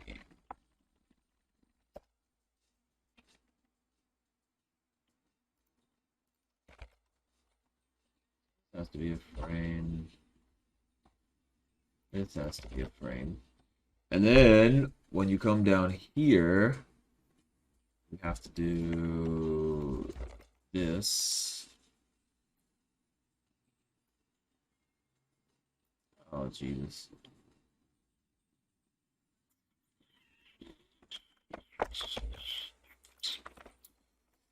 So, indicator results dot columns dot names list.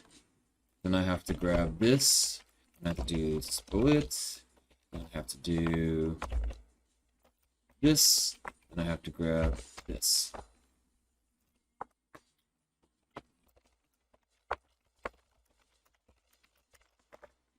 And then we're gonna say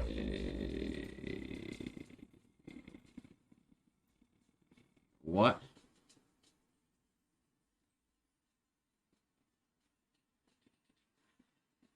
What is this?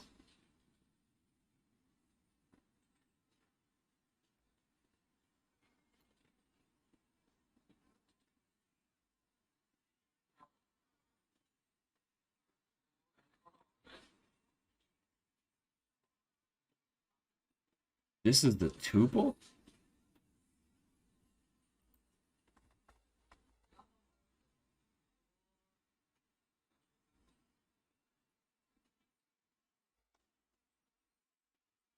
Oh, is below, and then it'll say this thing here.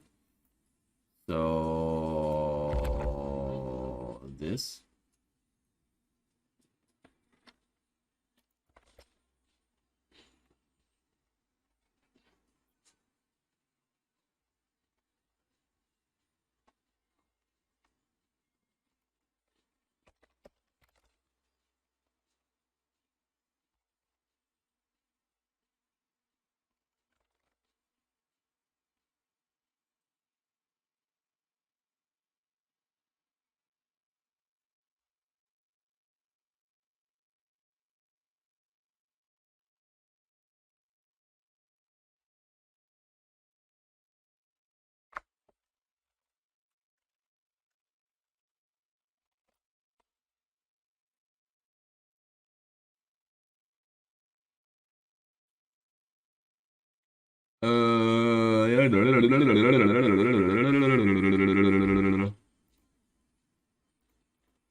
Okay.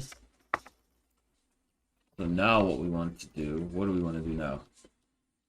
We want to put an EMA on the RSI. So we have our RSI.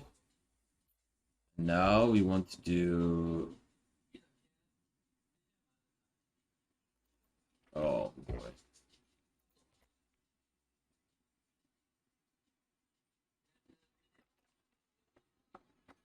So we need to get an EMA of the RSI.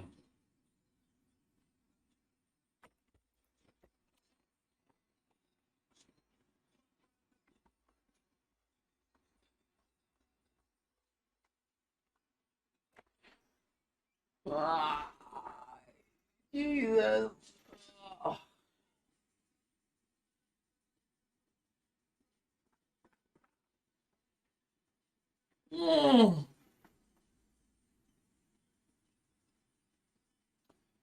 These are not prices.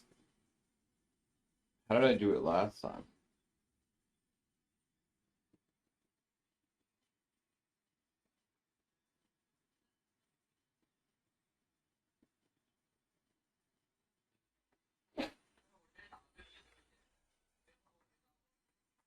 From TA lib.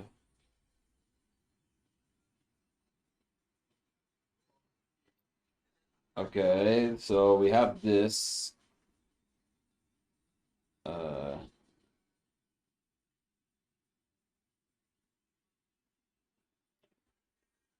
It's not the prices that we want.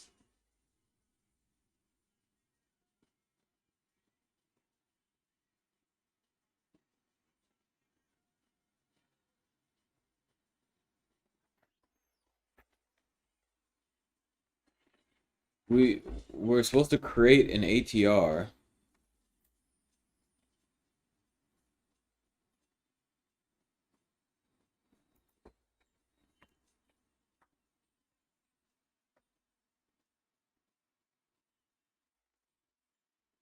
We have to create an EMA based on the ATR.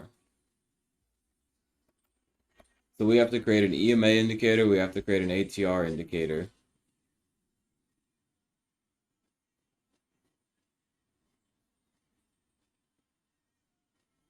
Yeah, so we'd have to create... Oh boy, this doesn't make any sense.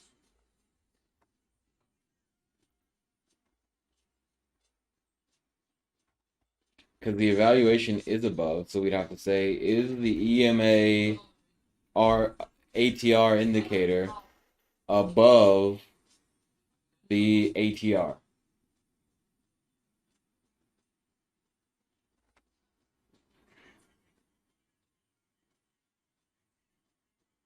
So this is not DF prices.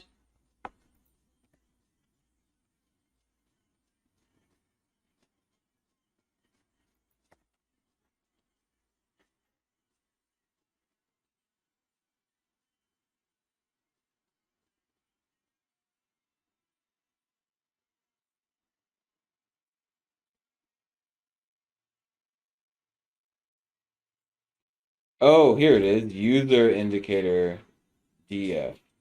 Okay, I already did it. Okay. Okay, let's do it then. I didn't know that I had that. Okay. So here we'll do from TA function name equals ATR. I don't even know what the hell the ATR takes.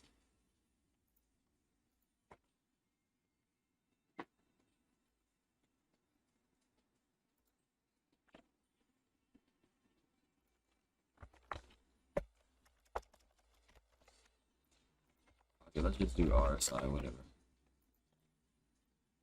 Oh, yeah. Yeah.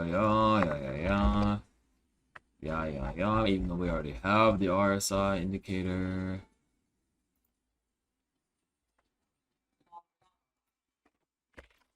$15, $30. Okay. So, what do I have here?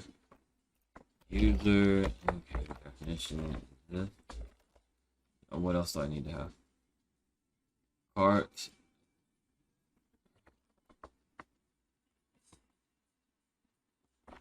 Okay.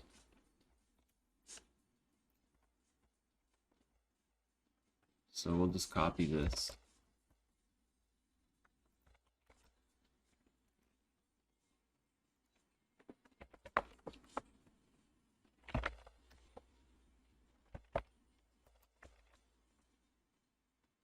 Oh, you may. Here we'll do user RSI indicator.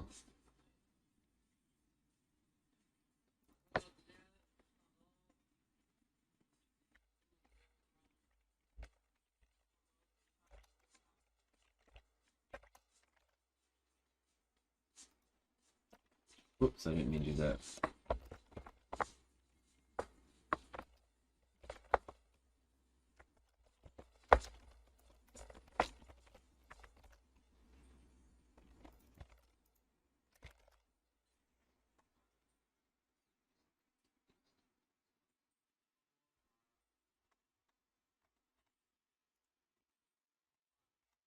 Done all this. So now what do we do with this? Oh, we're in the eval test. Okay. So now we have to say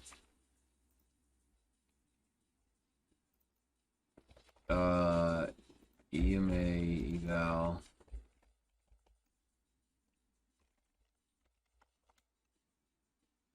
on R. What do I even call these things? Is above. EMA is above RSI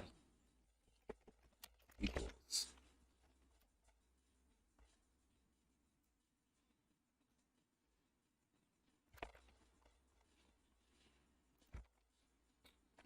Eval is above? No. Is below the RSI. So here we need user args indicator results. We need indicator results is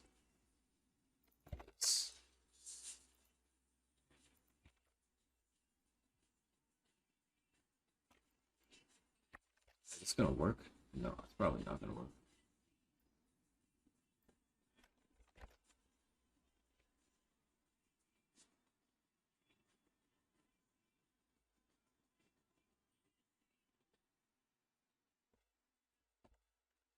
Indicator results.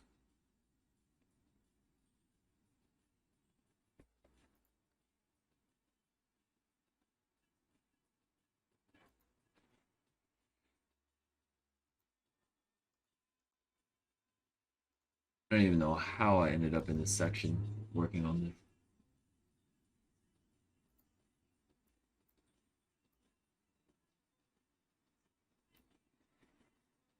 These are not price values, these are indicator result values. Oops.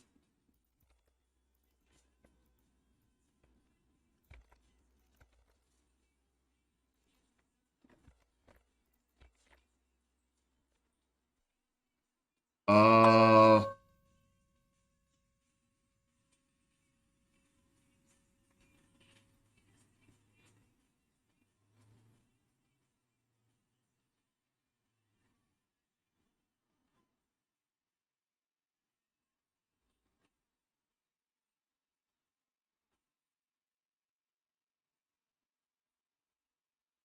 oh.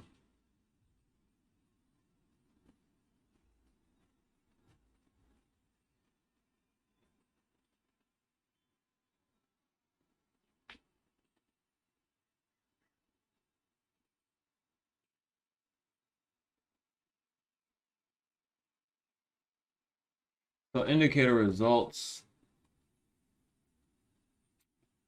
I have a 15, 30, and 50. And so now I have to get a 15. Well,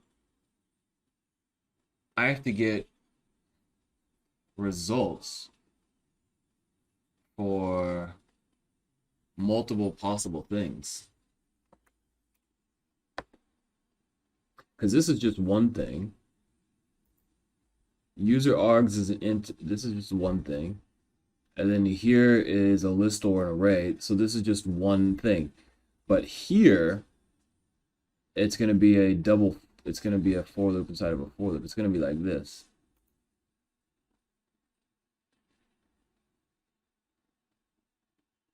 For call in range this, temporary array is this.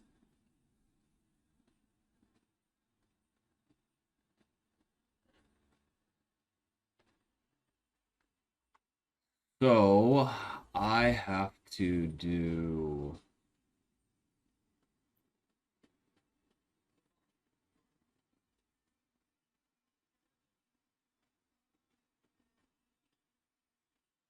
I guess I'd have to check each and every time. So I'd have to do a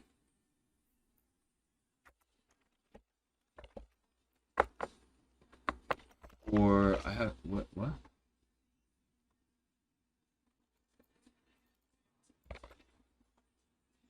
I feel like I have to do something like this.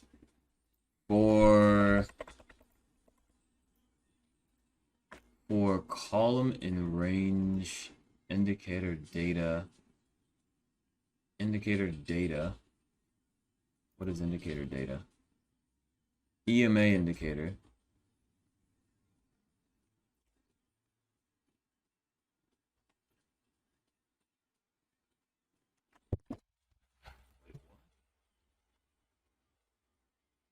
So this is just an EMA. This is just an EMA indicator on the closing price, which is just one thing. So here we have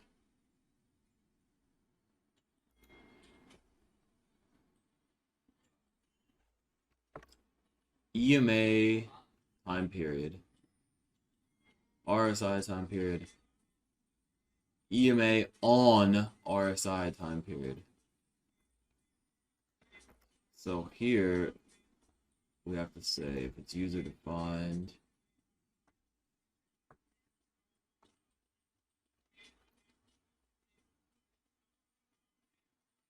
names, user defined names.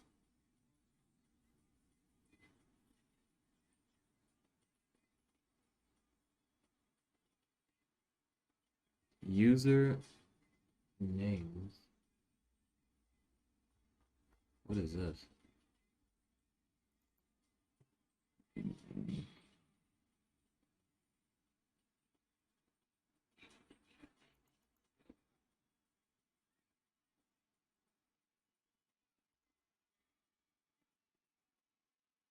This is not true. It needs to be like user defined names on indicator name. Wait, param keys? Indicator name plus this for X in params. Indicator param? Wait, how is this a thing?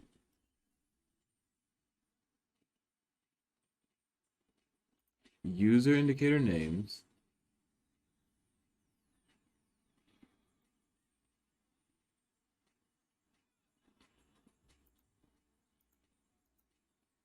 This one's breaking my brain a little bit too much.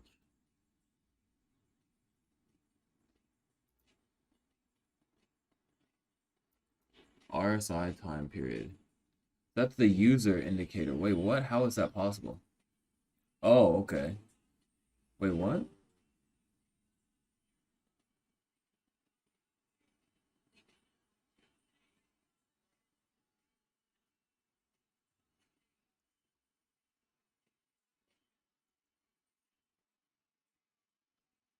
RSI time period.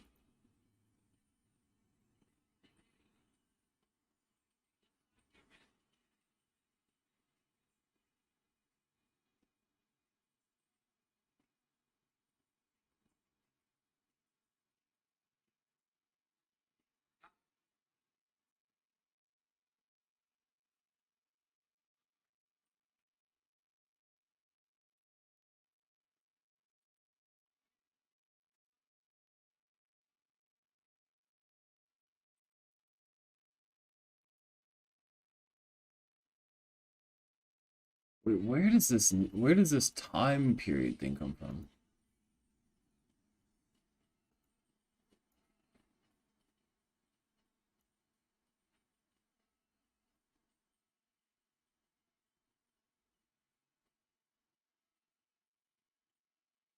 User df columns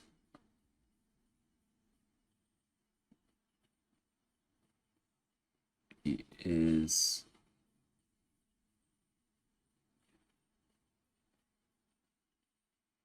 user the indicator data frame is this. Okay, so the param keys is EMA time period.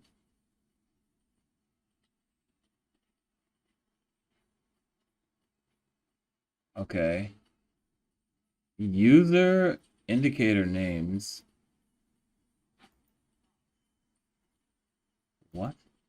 User indicator names plus param keys equals param keys. What? Oh, okay, that makes sense.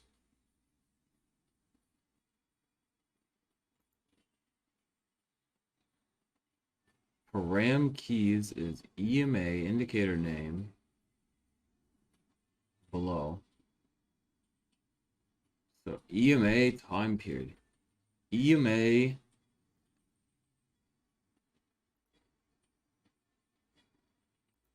param keys. I feel like this can't be made here.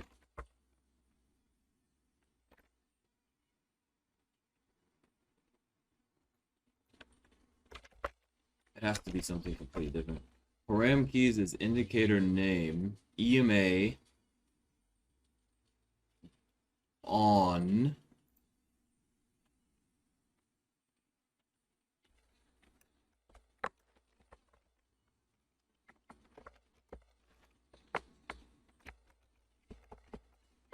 and then here we'd have to have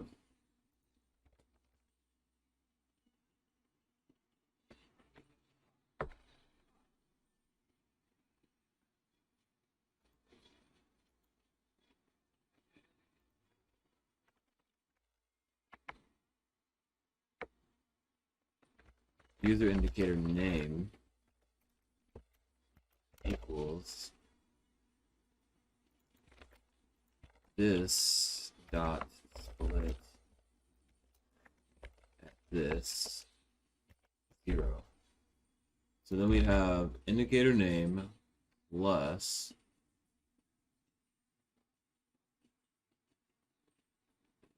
this on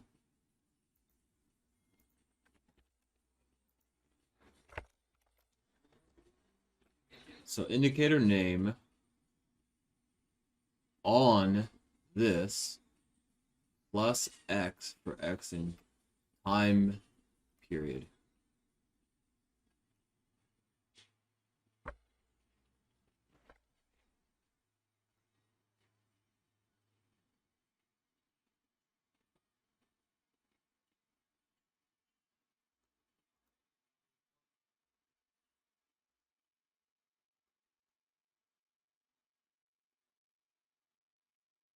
We have RSI time period, and then we have what?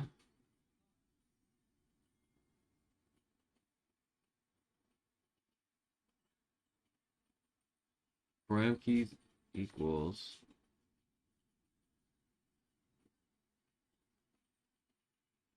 what is this? What is this?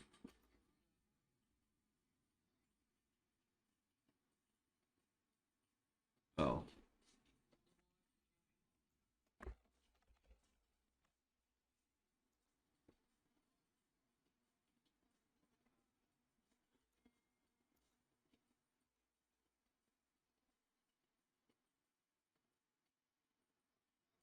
Why?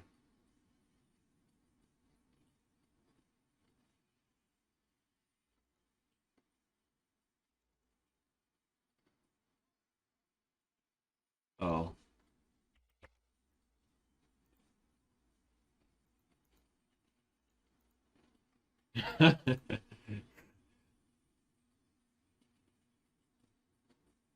Oh my God, why?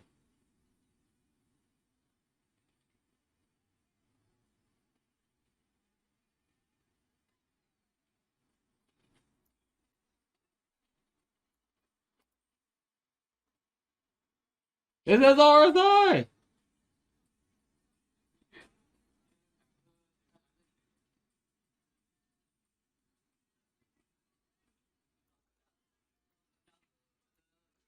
How is this not defined? How is this not defined? What do you mean? How is this not defined?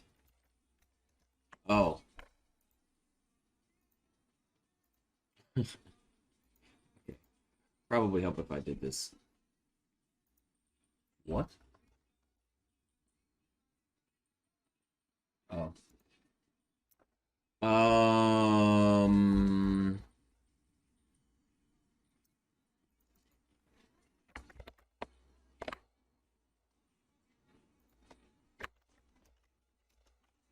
Ram keys is this. What did I have before? Like this? Yes.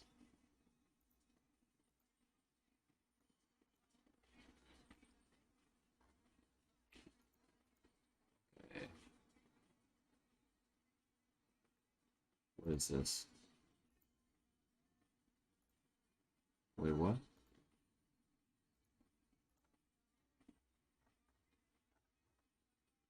Ah, okay.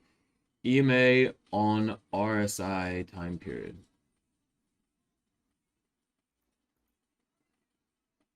Okay, so EMA on RSI time period.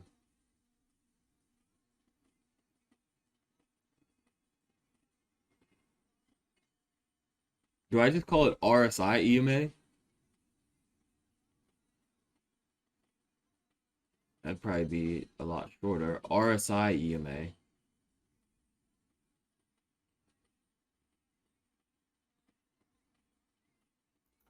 I think that would be easier.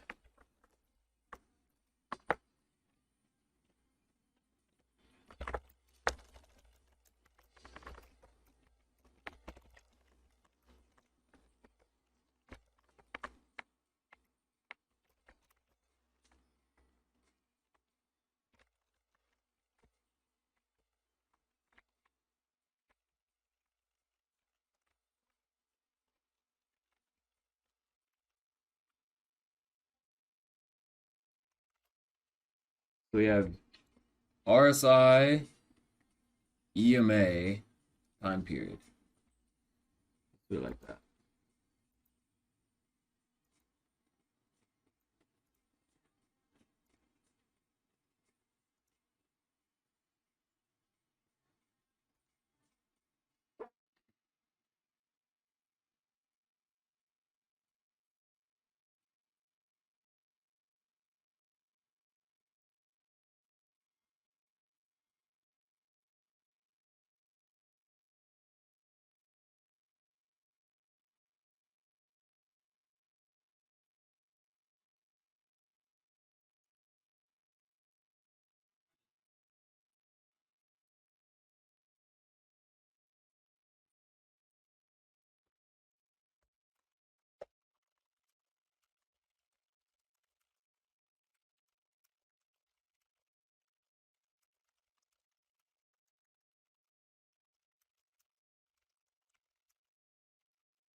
Yeah, I'm still recording. All right, so I just got done helping Nax. We found out that the problem was that he updated and I deleted the backtest. And so what was happening is that um what was happening was that he uh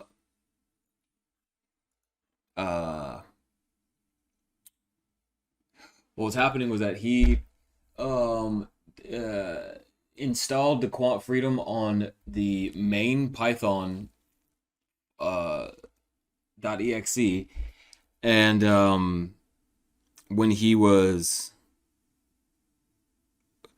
so that's why it worked when he switched. So on his virtual environment, he was up to date without the dot backtester folder, and then on the older one, he had the dot backtester folder in there, and so that's why it happened when it switched.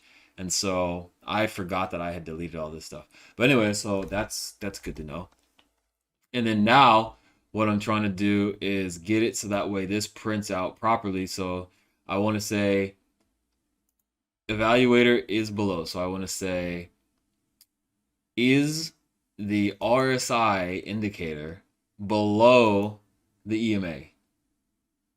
If it is, we're in an uptrend. So if the RSI is below, and so right now it's spitting out this. And so what I needed to do is spit out RSI time period, EMA time period, and then below that I think I need to have EMA, RSI is below.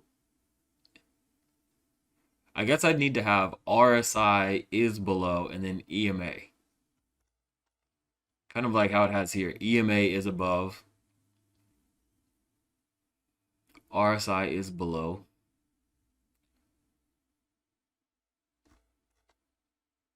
So I need to have this, then I need to have this, then I need to have a third row. So that means that this would be, so I need the indicator results.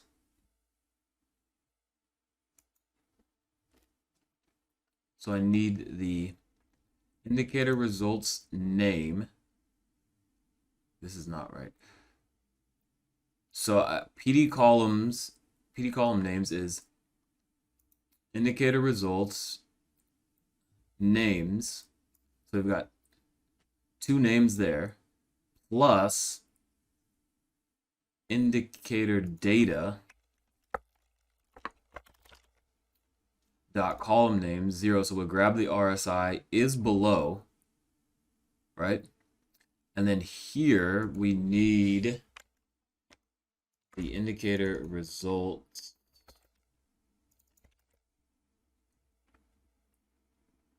Oh man, I'm doing this shit backwards.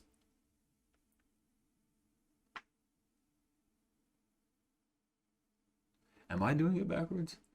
Indicator results dot columns and then plus indicator results.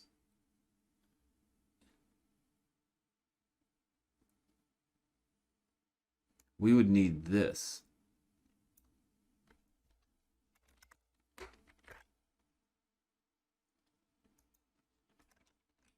Wait, what is this? Indicator results? Well, this would give me the first one, so this should still work. But I don't want that. I need it to be indicator data name and indicator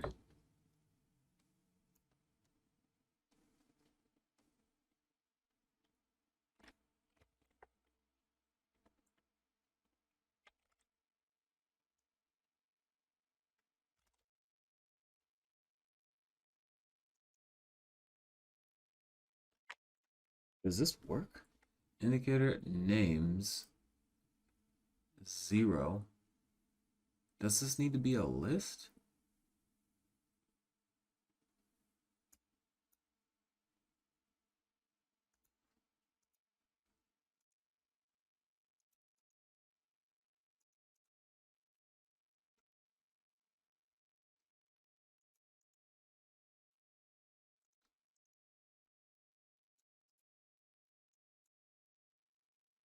RSI. Oh, okay, I guess it doesn't need to be. So then here we have this plus RSI is below, and then here we would have indicator results name. Oh boy. I guess I shouldn't have done that. So we would need this. What is this? What does this do?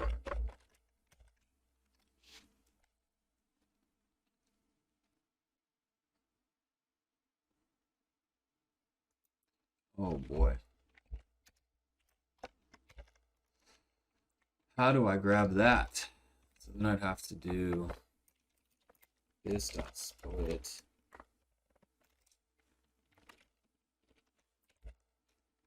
this. I'm gonna have to do one.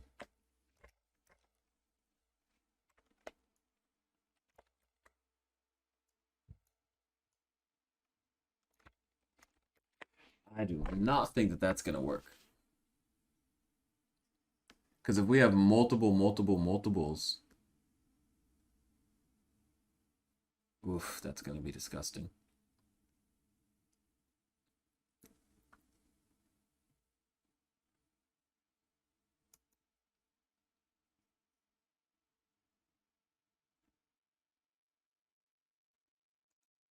That's gonna be so disgusting.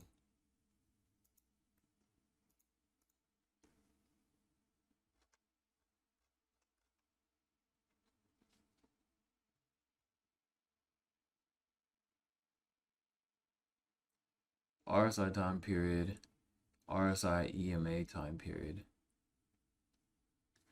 This is the RSI EMA, and then RSI is below EMA.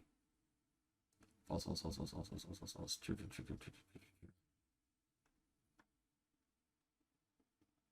Wait, what? Why is it like that? It should just be 15, 5, 15. It should just be this big. Why is it that big?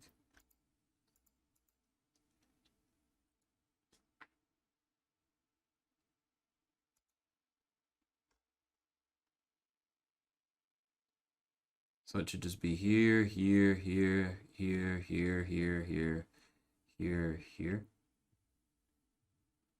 Oh, so each one of these is a column. So I don't need to double for loop, I don't think.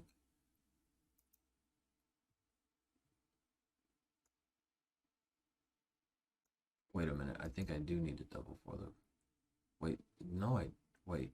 So I need to see if this is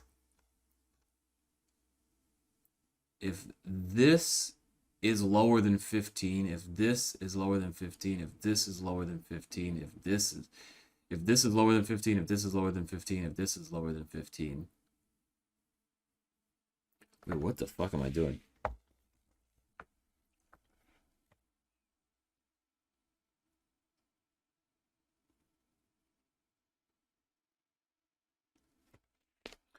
So the RSI time period,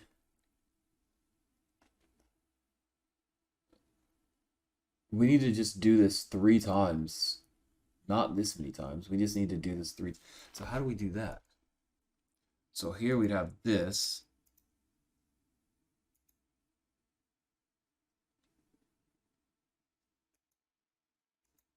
We don't want shape.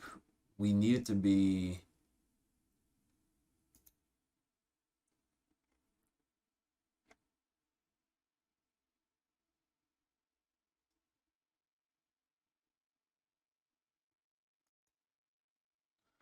this needs to be the length of this. How do I get the length of this?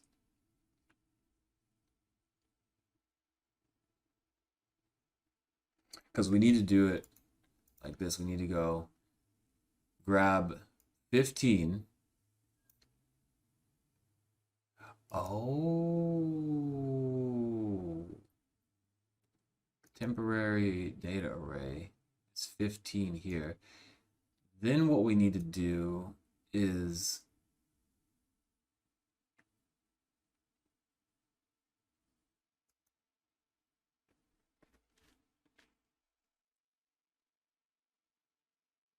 we need to put here.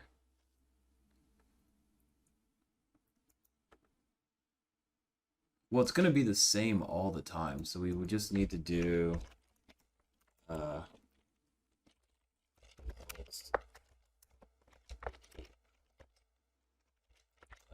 like this. And then we would say, let me just actually do this out here.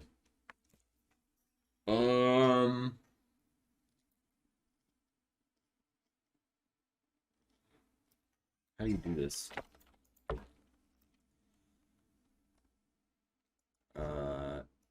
I want to do this dot lock.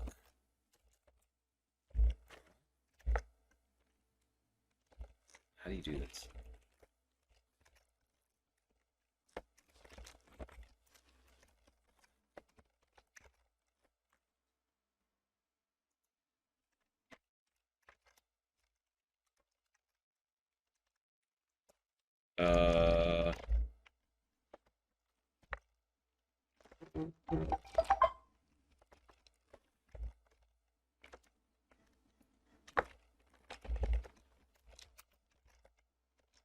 How do I get the first column?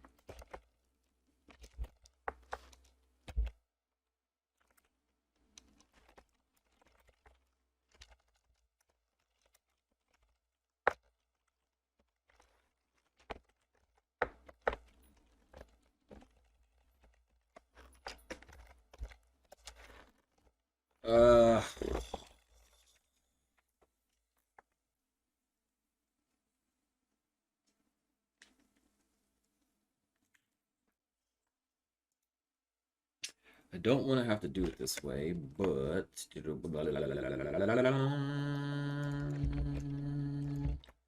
this, then we'd have to do indicator results dot columns. Do this column. Then if we did this, we did this. Oh yeah.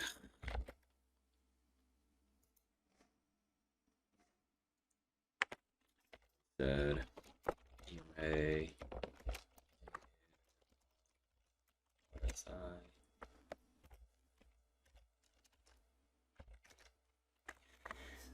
Yeah. That is so disgustingly ugly. That is ugly, I'll tell you that much.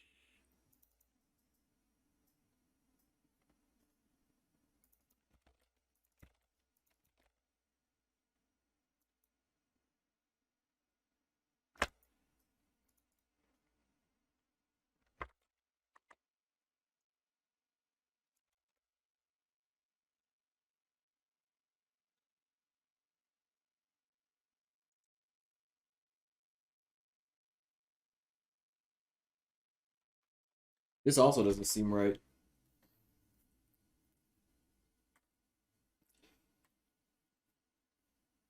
The temporary data array is indicator data value.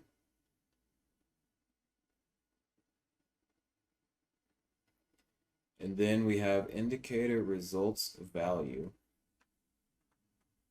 Is this column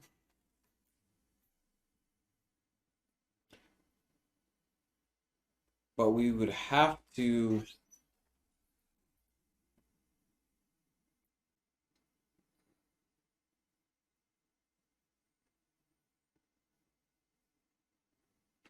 how do we do this 3 times and then move on to the next and then move on to the next? We'd have to grab, we'd have to change. Oh man, this is not gonna work because what if we have like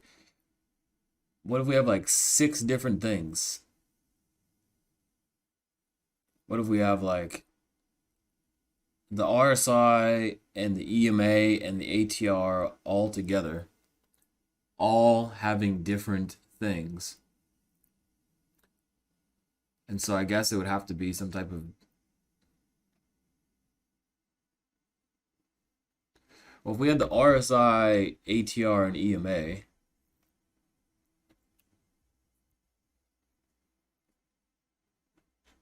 I don't know. All right, so I decided to create a test file and figure out how to loop through this situation the most efficiently. Because it's like what I honestly feel like I need to do the multi-indexing,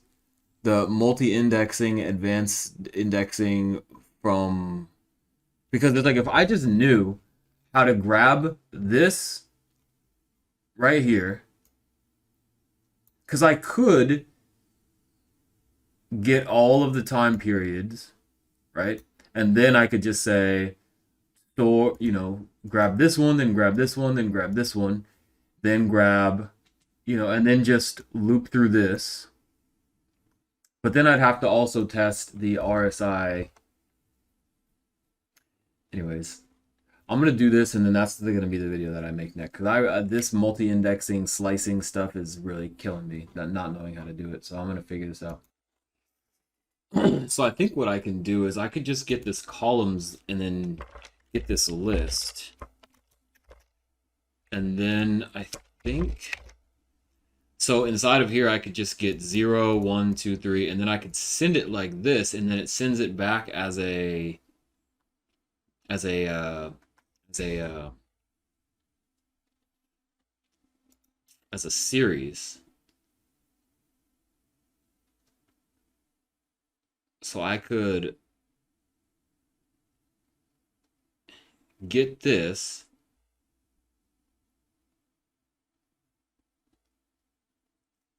and then check this array, and then I could say, is this array, but then how do I know if it's the...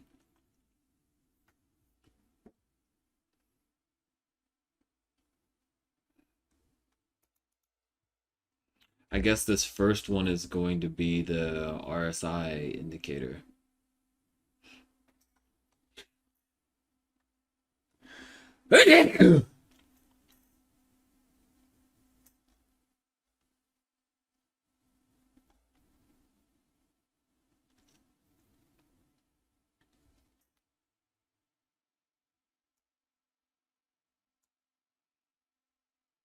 So I guess every time I would just do 15, 15, 15, 30, 30, 30, 50, 50, 50.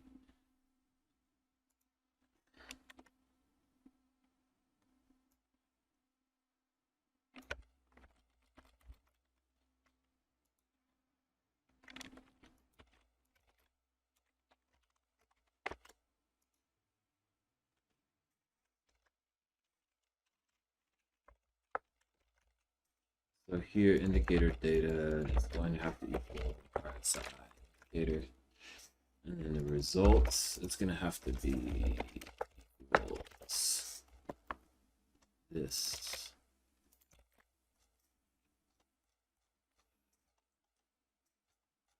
Right? Indicator data values. What the fuck does this mean?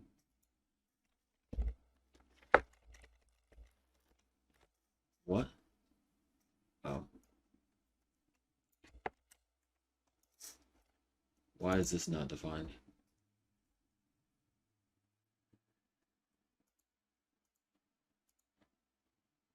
Indicator data values?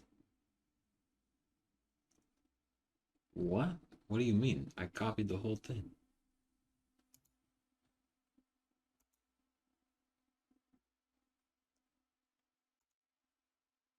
Indicator data values.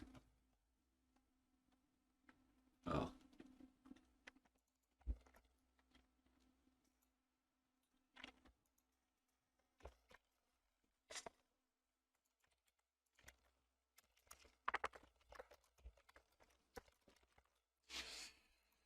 Okay. So I have everything here.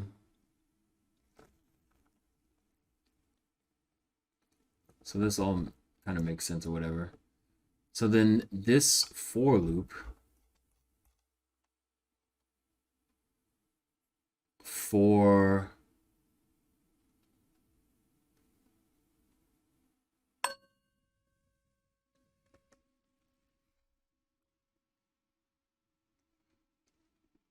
for whatever, for toop, for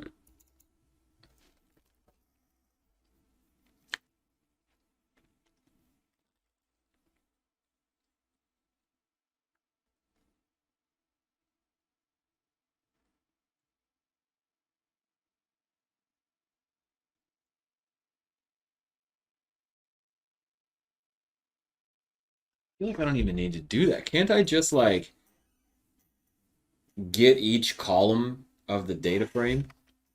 Can't I just do that? Or X in EMA. No, I'll just do RSI indicator.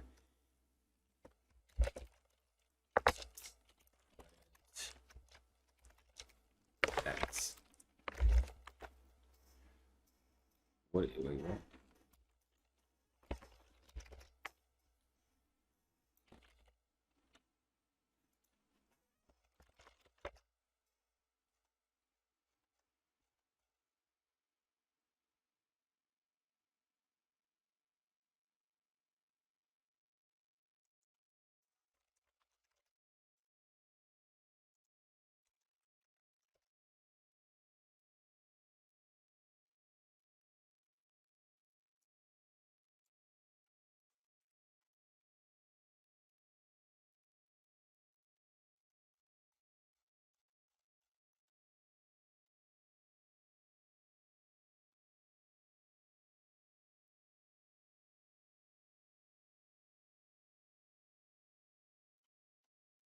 Is it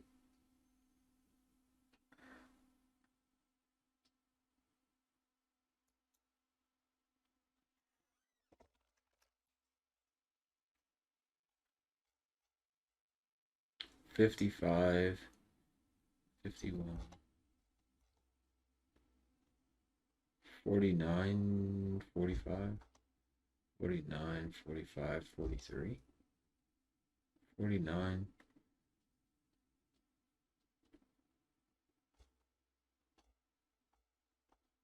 49, 45, 49, 45, 49, 49, 45, 49.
I would just have to do 1, 2, 3,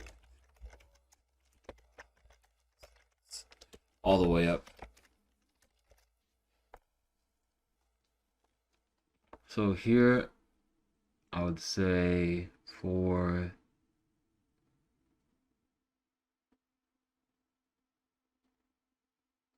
I don't know what to call this yet. X or X in range.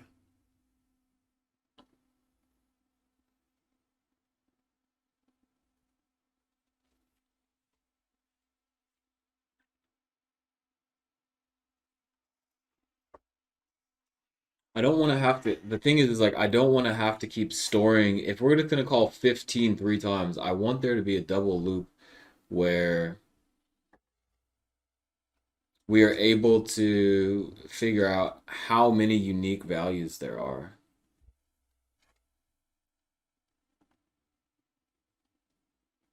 How do we do that? I mean, I know I could do np.unique.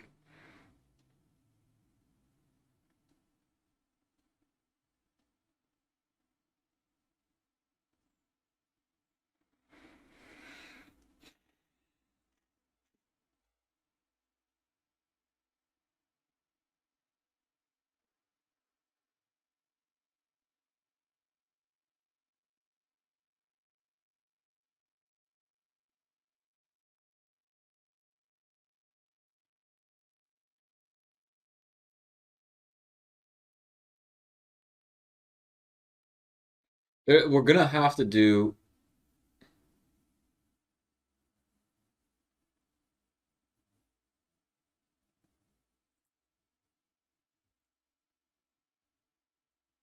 I would either have to do a for and then a while loop. I think that's what that's gonna have to be.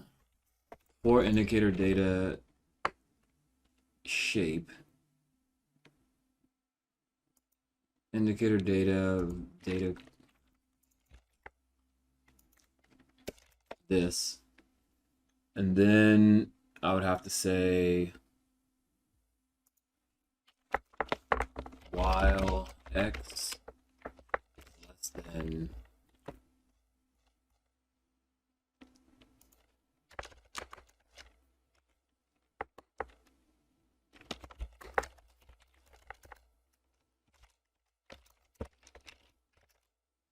so there's 9 of these things. So while x is less than this,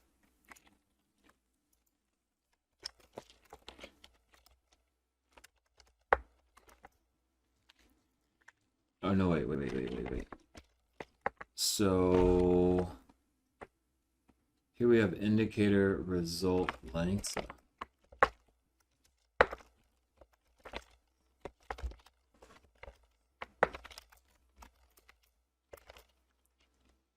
Indicator results.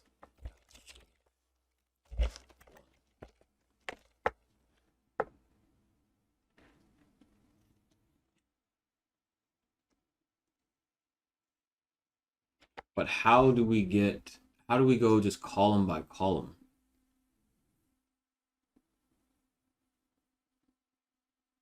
No. We just always start over from 0 to 3.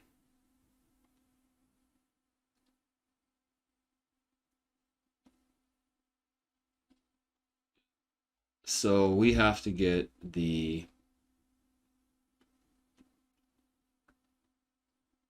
So what I want to do is get.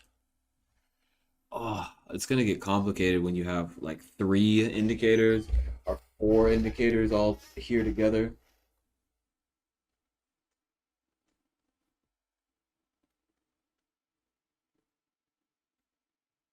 But I don't think that that's gonna be possible. You're gonna have to do a combination because if you have like when is the RSI below the ATR and below when is the RSI above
How does this even work?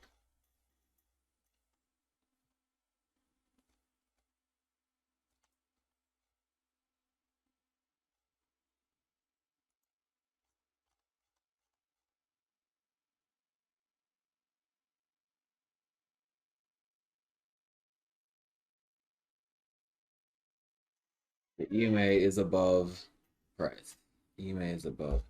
EMA is below the price.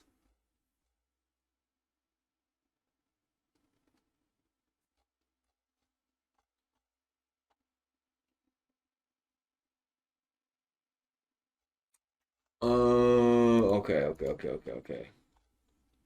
So we're here,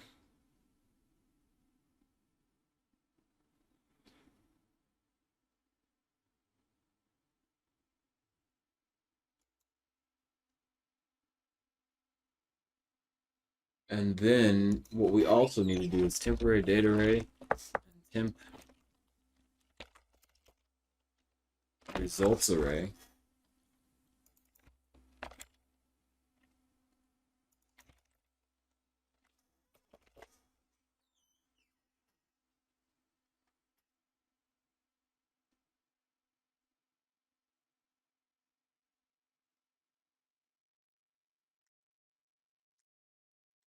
Oh yeah, couldn't I just broadcast? That's what it is.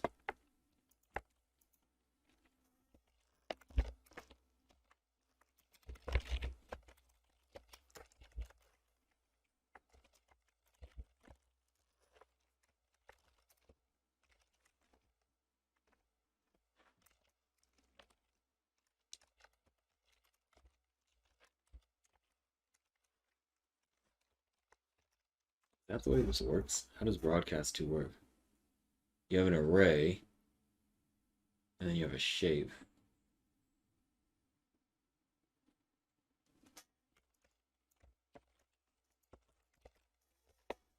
So we have this. Why can't this work? Oh.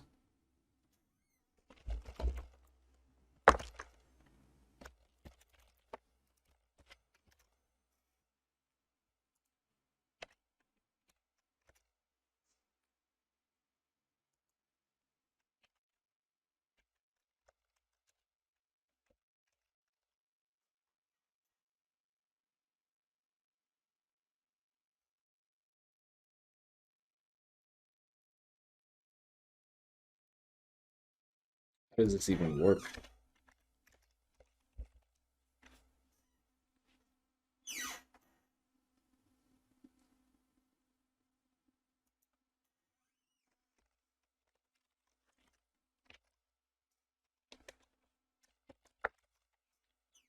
How do I broadcast this?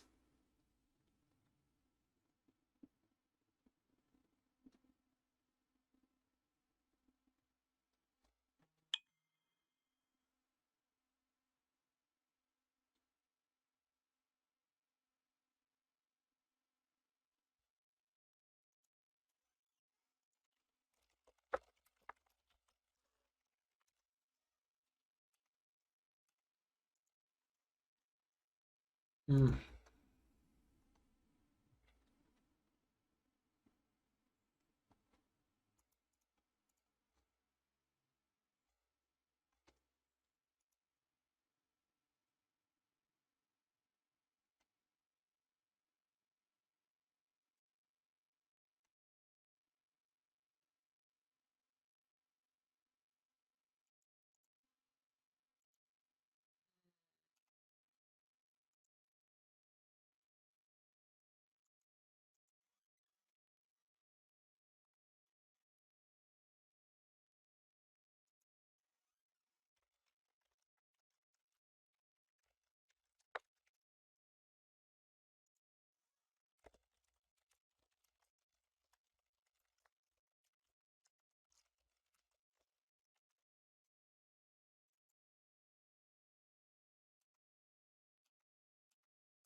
All right, I'm getting kind of tired of just trying to figure this out, and I know that it's going to do it the disgusting way for now. All right, so I think I solved it for one thing here, even though this is pretty disgusting. We shouldn't have to set this 3 times or 4 times or 5 times or 60 million times. But anyways, so we have RSI time period is 15. So we grab the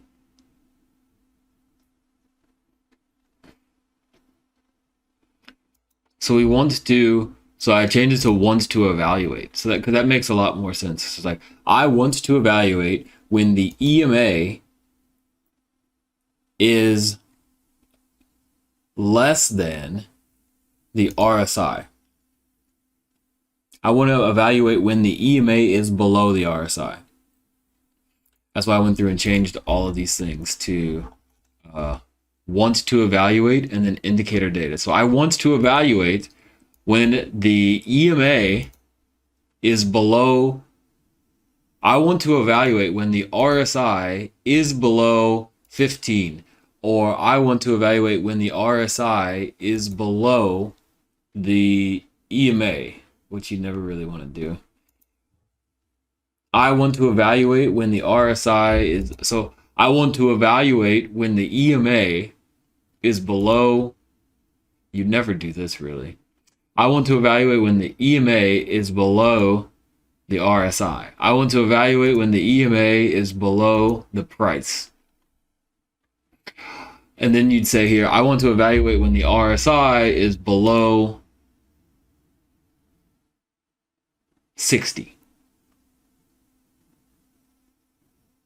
70, 80, 90. So wants to evaluate, and then it's so much better.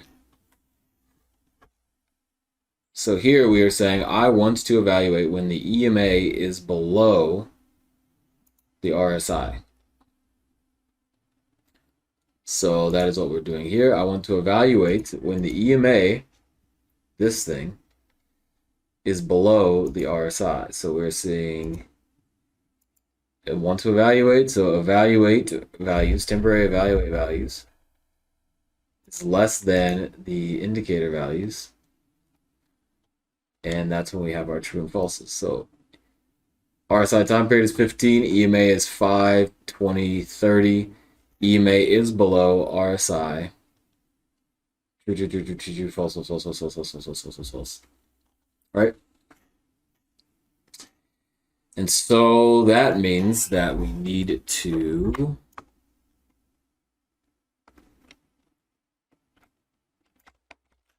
I think we need to come into here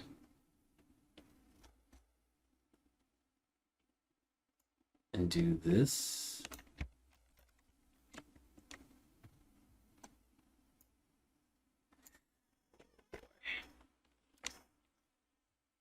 Then we need to do this.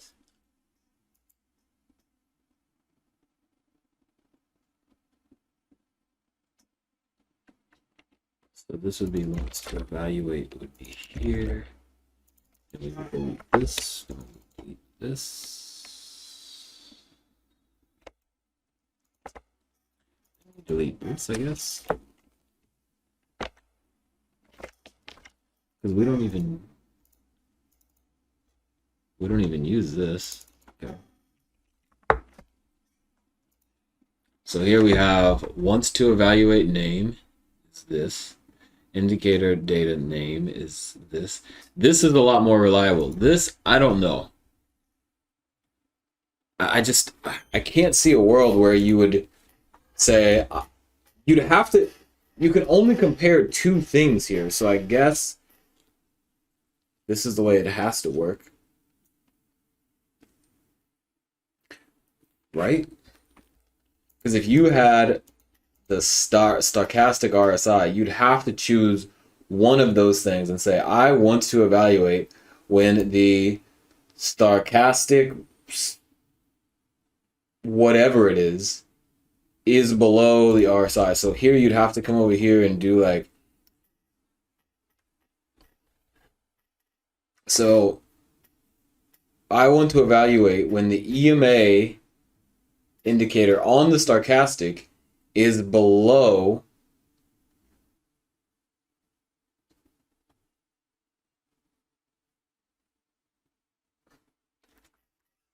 How would you even do that? I guess I might as well try it.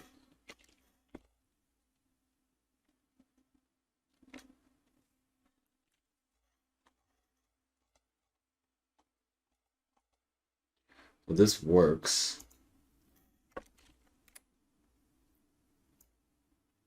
So that means we have to come up here, come down here, is below. I want to evaluate when the EMA is below the RSI. So that means we come down here, and we do this. And that's not what we meant to do, so we will do this.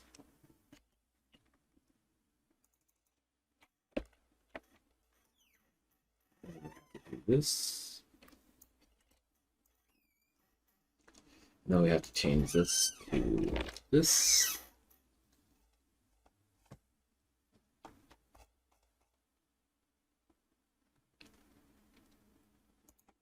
Should probably put this whole thing. Whatever.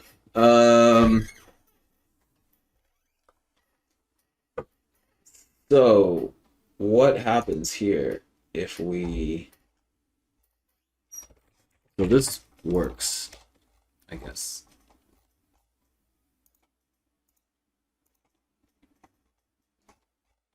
This works.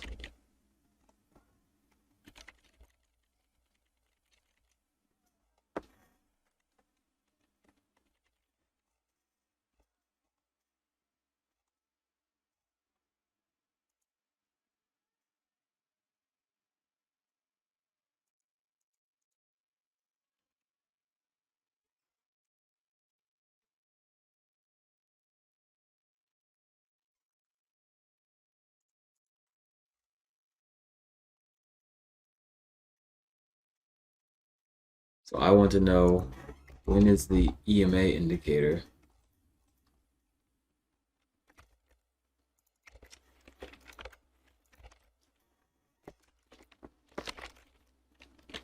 radius equals eval is below. I want to know, I want to evaluate when the EMA is below indicator data or it's not indicator. We have our answer. The EMA is below the RSI. True and false. Okay. So now, well, let's try this. Is above. Oh, that doesn't work. Is above.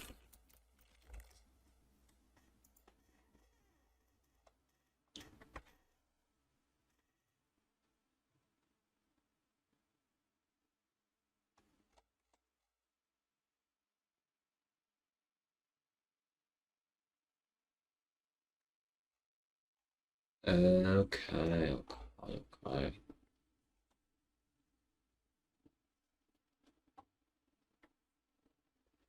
So we create this here, which is a waste because we created it again down here, but whatever.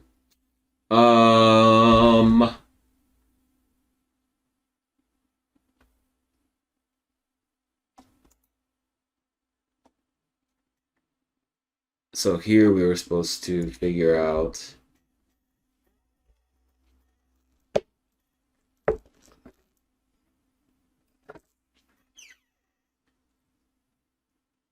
what are we supposed to figure out here? Oh, the stochastic. How does that work? So if I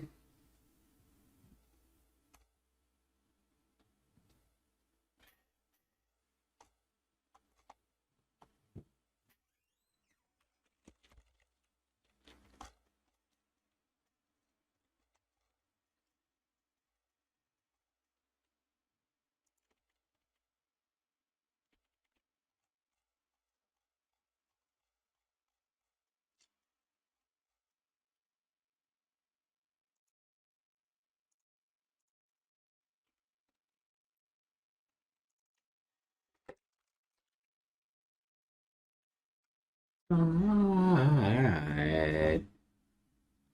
What the fuck is going on?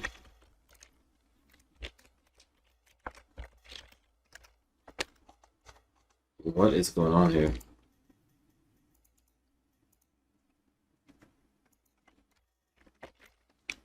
Can we get a reload of the thing?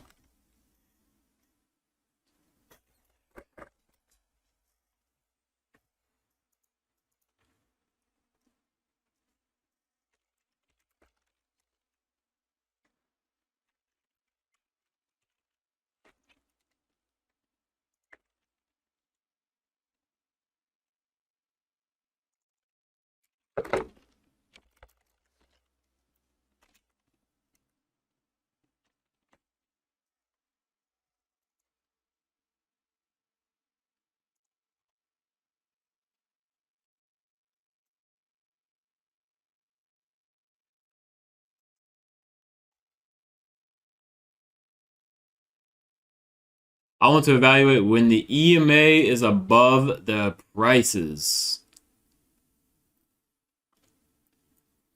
So if the EMA is above, be short, okay. Okay, and then that's fine, I guess.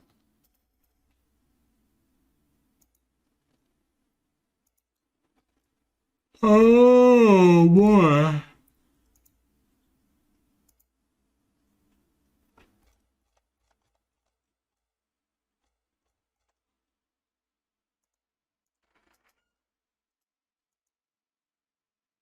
What the hell is the difference?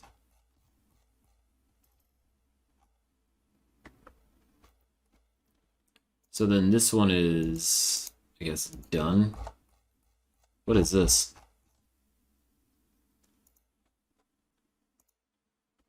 Oh, okay. So this is done. So stock. So here we will test the stochastic.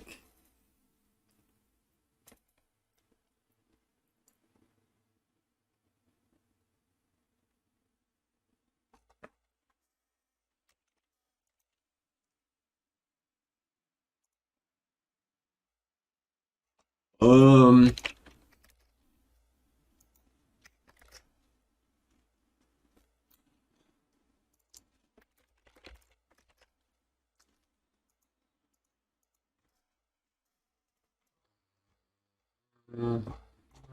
uh,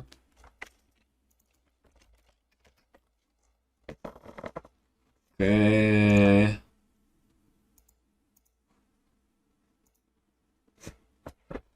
Uh.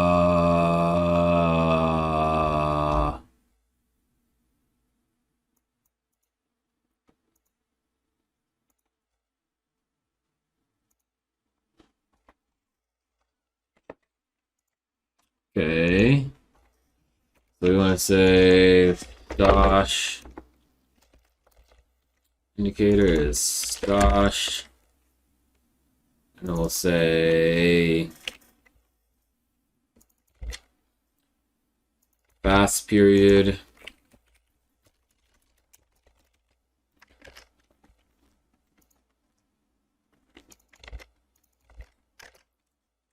What?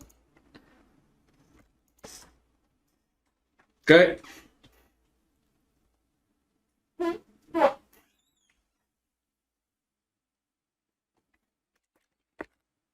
So now I want to just, I don't know, whatever this slow K is.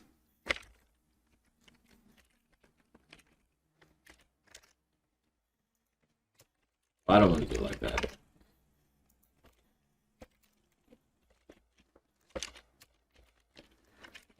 Slow K, stash.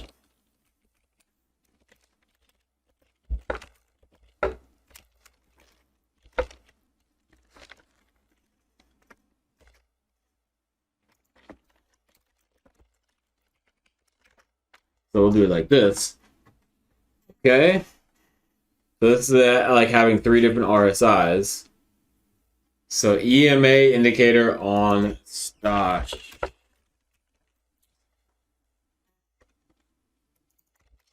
And so we'll say this.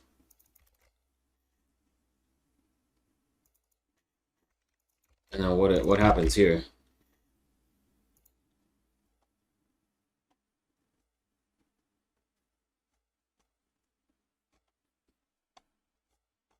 Oh, these are kind of similar. These are EMA, so it's like double EMA tier. So I guess I could do 5, 10, 15. Even though it's not going to be that different.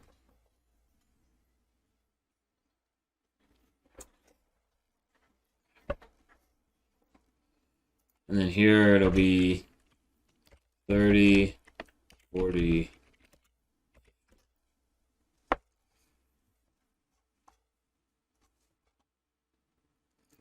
I guess.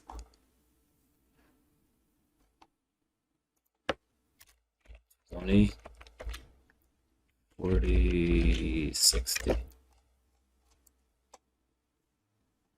Anyways, so now we're going to see when the EMA indicator on the stash is below this. What happens? EMA is above stash. I guess it works.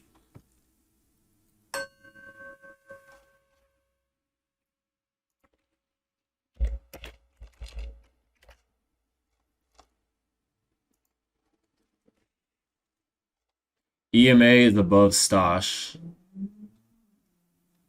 Stash EMA time period is this.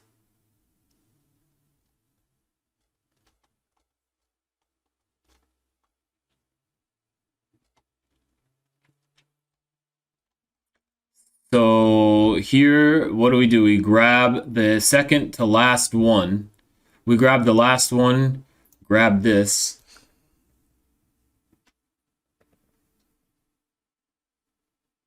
EMA is above.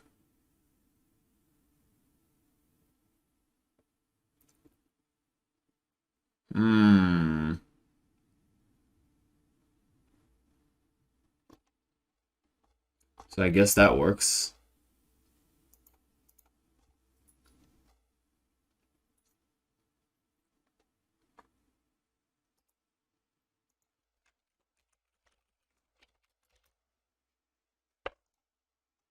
Well, no, I could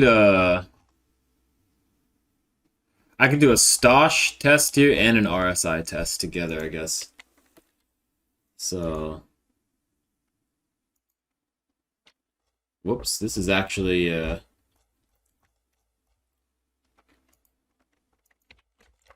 so here I could do this.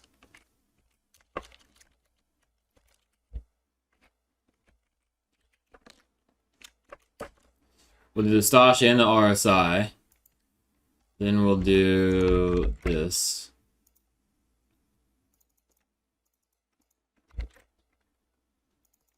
So then we'll do EMA on stash. And then after that, we will do...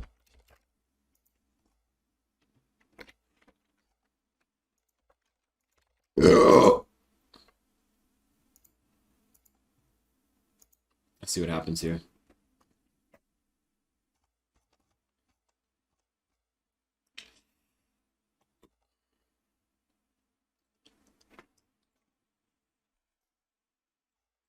So now if I wanted to do the ATR, EMA, and RSI,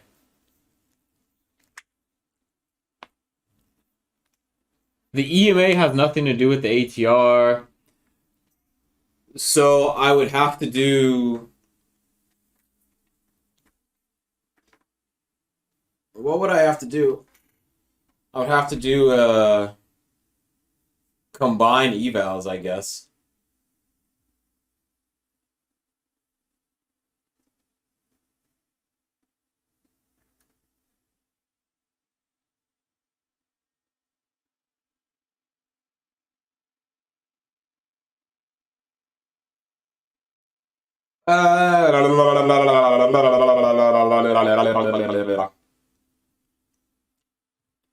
I think all I would do is just do... I get the RSI, then I would get the... All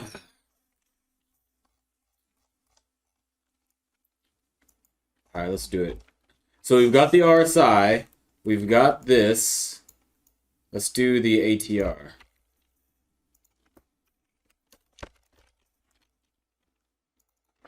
I don't even know what the hell you need for ATR.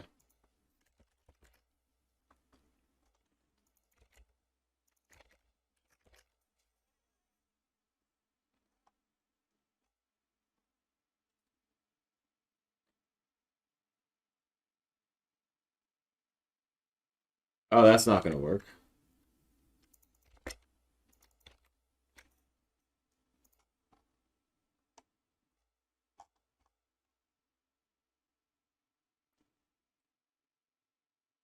User...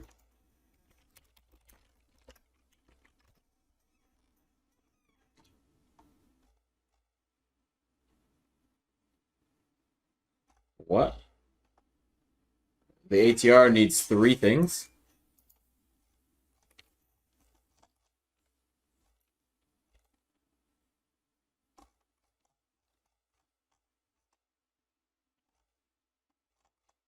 Uh...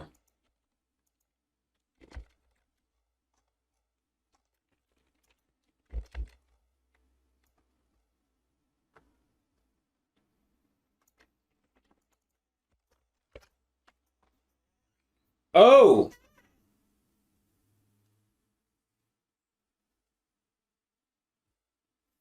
You can't do an ATR on EMA. I mean, you can't do an ATR on... Anyways, I will cross that bridge when it's time to cross the bridge. Okay.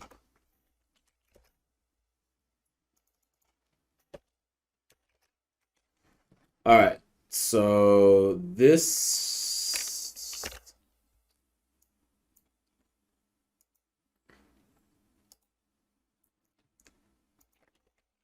Eval test. What the hell? What is this?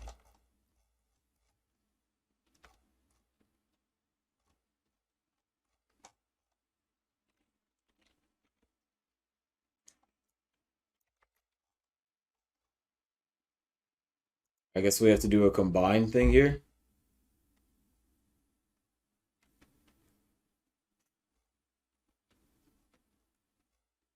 Let's try to combine.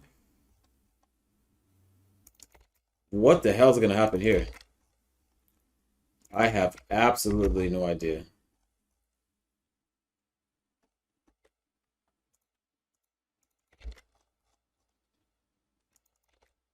What is going to happen? Don't have a clue. This thing is massive.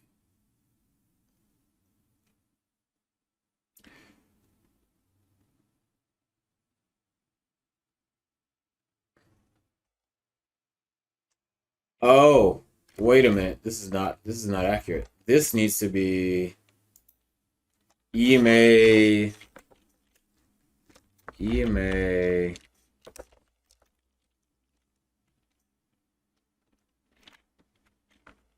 above Stosh. Slow. Okay. This needs to be EMA below RSI. So this needs to be this. This needs to be this. Oh, I don't know. I don't even know if it really matters.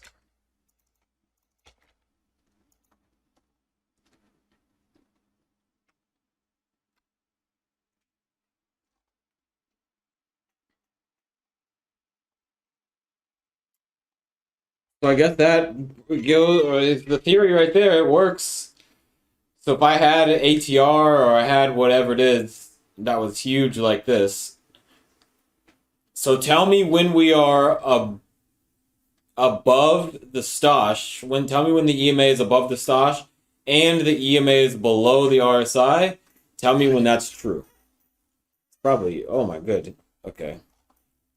Well. Alrighty. Alrighty then. So now we have to go over here and figure out what the hell did we just do. Alright.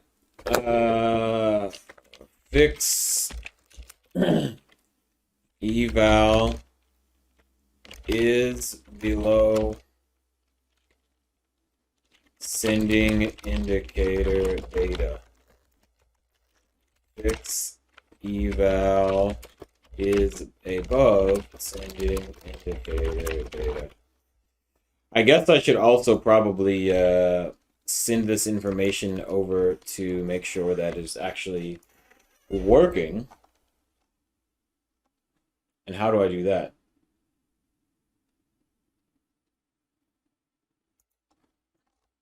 With the full test?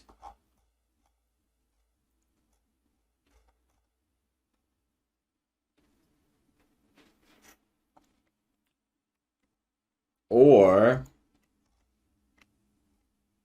I could just do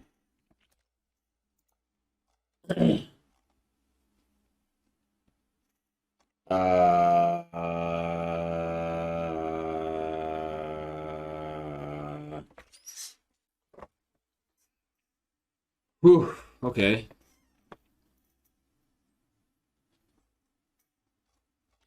So I'd have to. Okay. What's happening here?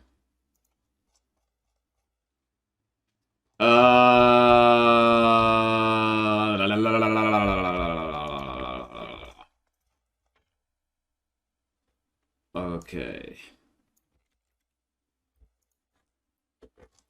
So we are here. We need to do this.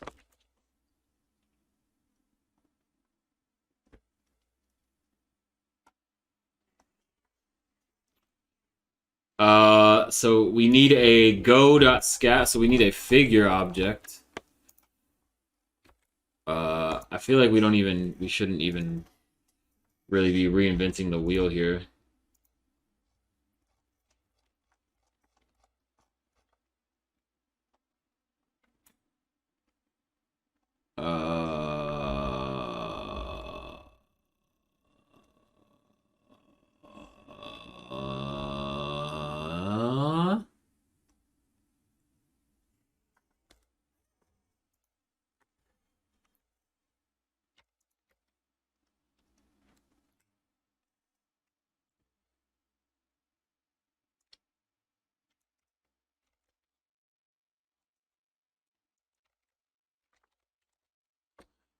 We have a go.scatter. We have a... Why is this not working? Hello?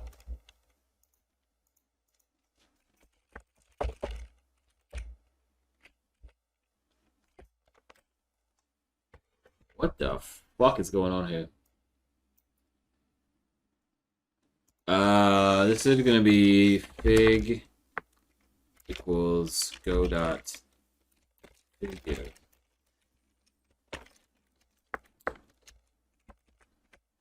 Why does this not work? My up arrow doesn't work.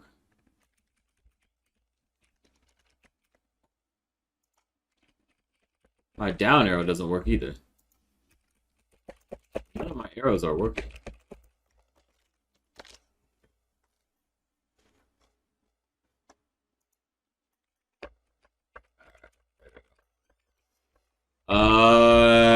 Fig equals go dot figure.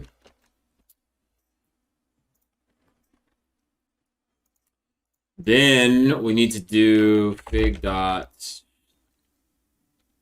scatter x equals prices dot index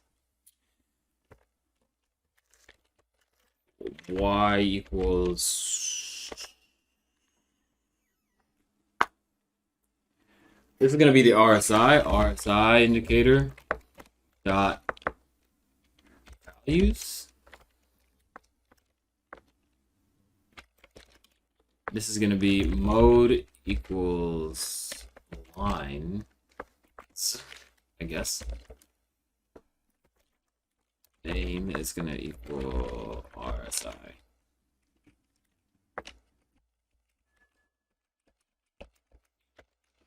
This.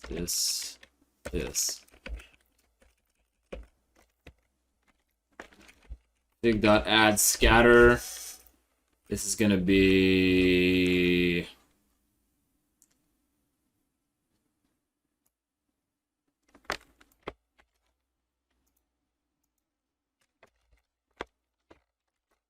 temp where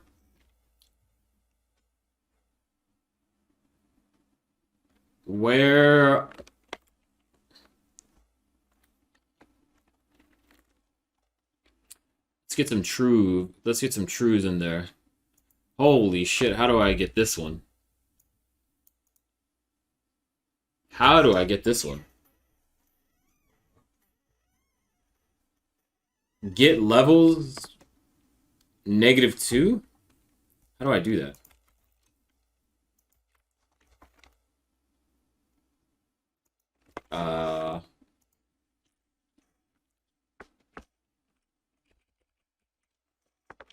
Um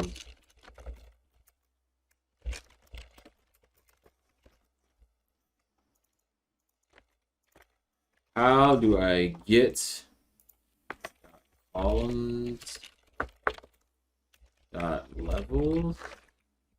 Get level values. What the fuck? 3.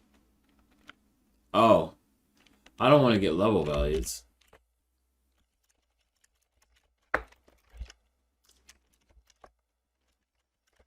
How do I get this one right here?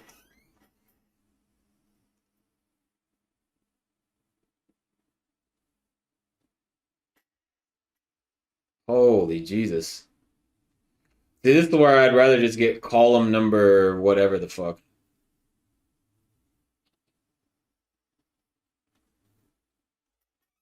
How did that person do this?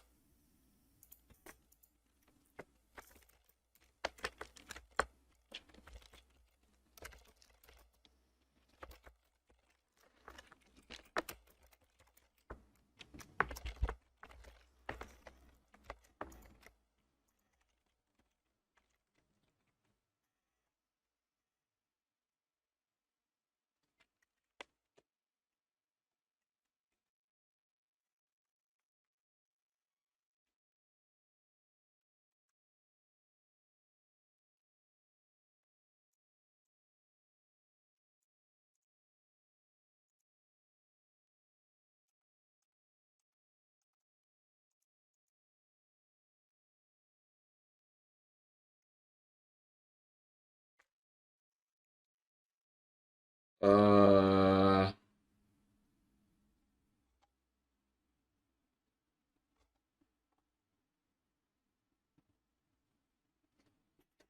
oh boy, oh boy, oh boy, oh boy, oh boy, oh boy.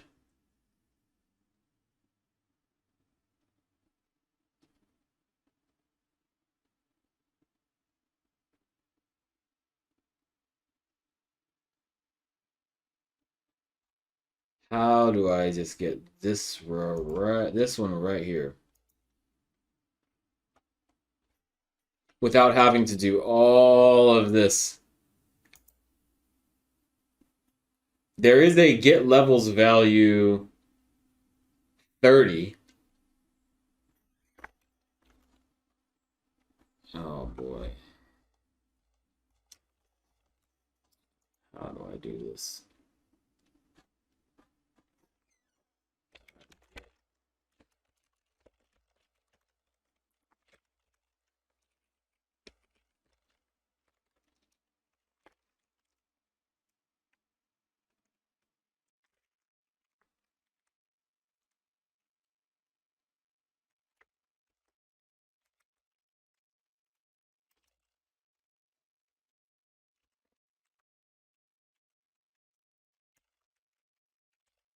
So what is this? 1, 2, 3, 4, 5, 6, 7, 8, 9.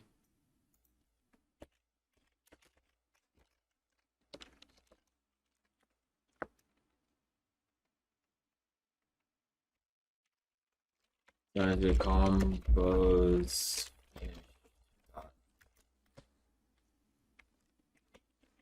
dot lock. Give me all the rows.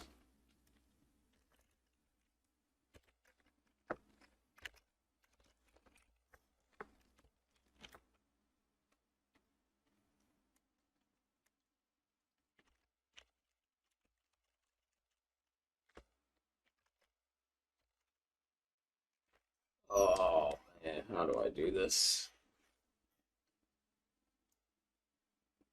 I swear to God, somebody just did something like this, and it worked.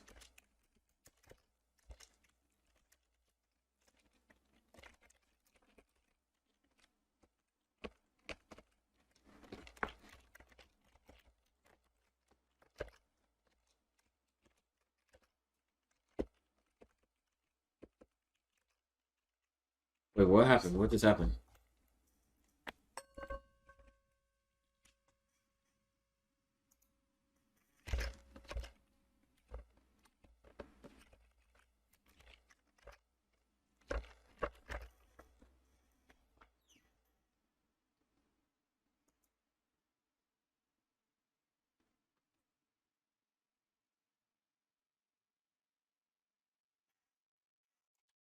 How do you do this?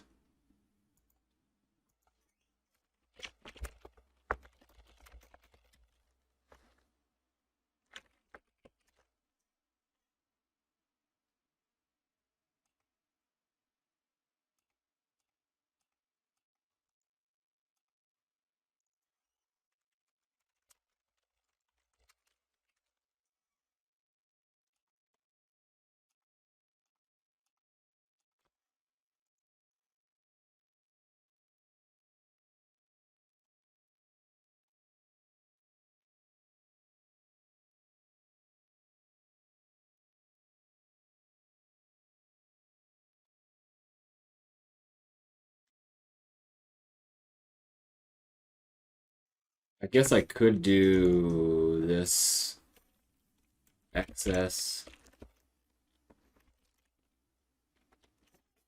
30 level equals RSI.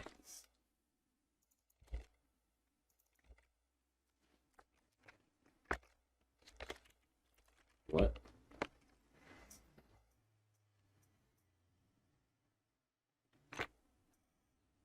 What just happened?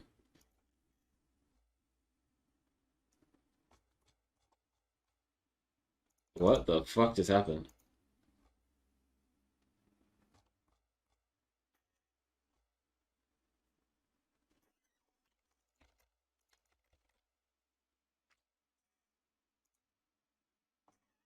Hmm?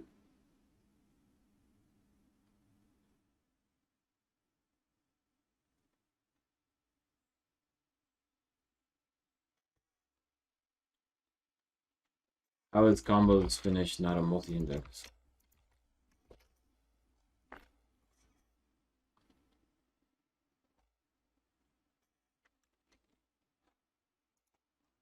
Oh.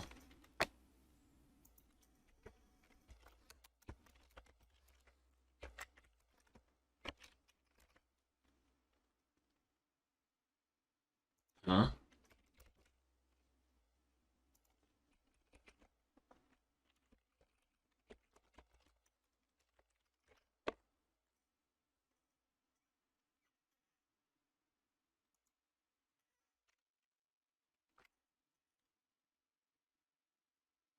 This is not what I want.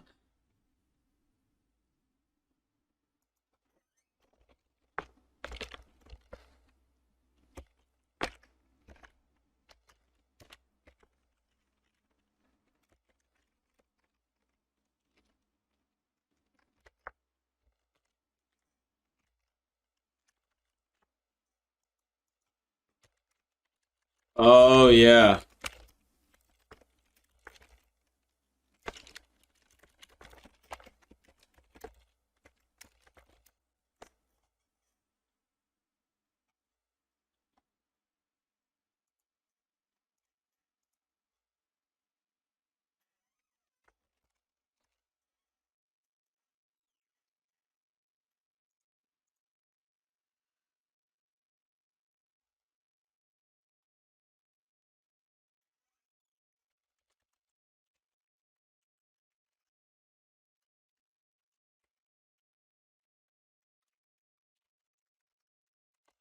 Why is it like this?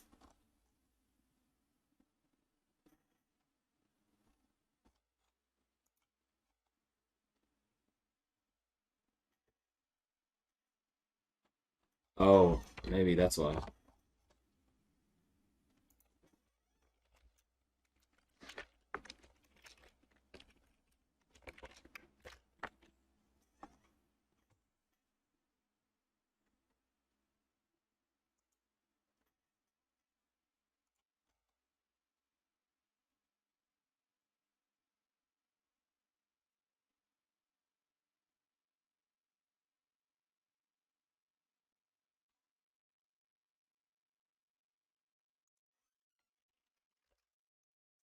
Ah! We're getting somewhere here. So doesn't that mean I could just do dot ilock axis equals 1 and then just do 1?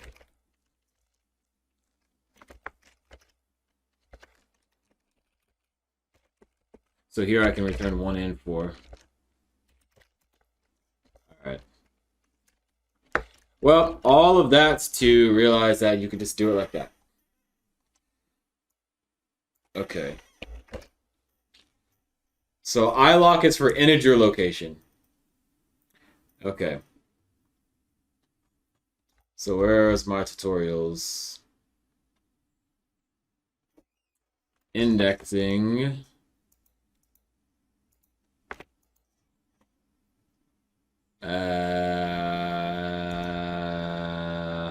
Where do I even put that? So we have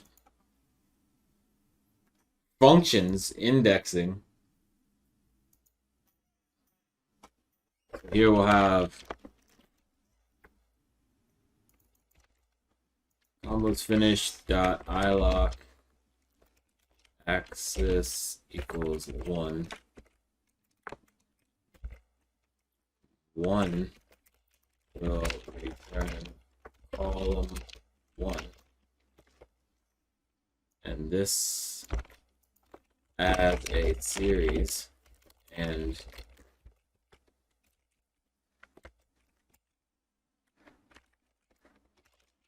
will return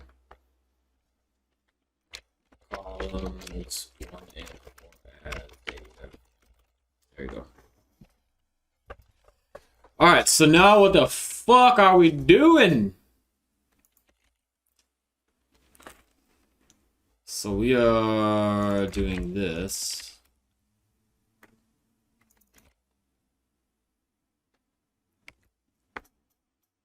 My entries. What are my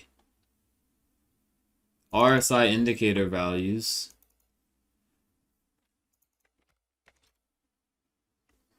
What? You can't just I can't just do that. 15 values dot flatten.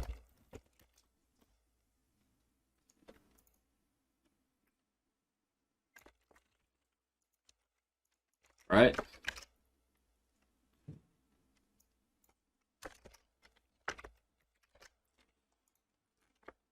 Okay, and then here we're going to say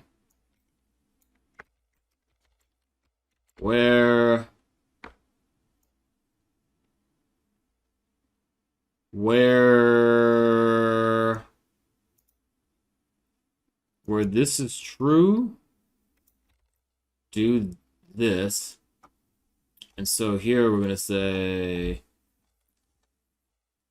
what?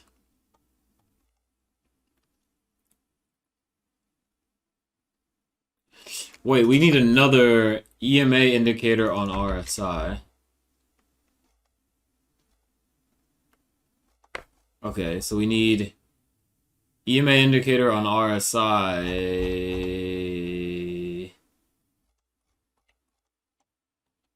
I think we need another one of these. What is this? So we need 15 and 30. 15 and 30, I guess.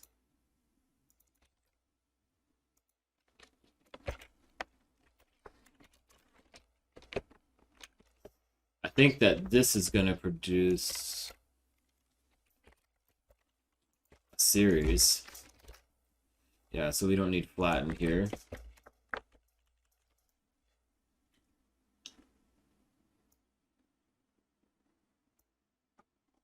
And then we will have EMA below RSI. We'll have where EMA below RSI, which I don't even know.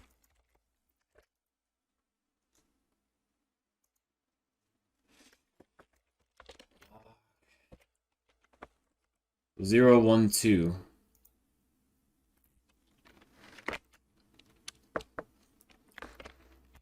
What was that? 15, 30 RSI.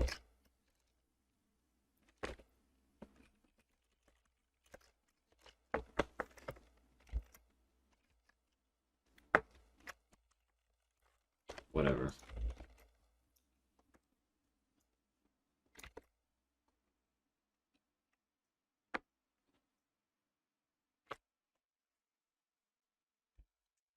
Where this is true, then do this.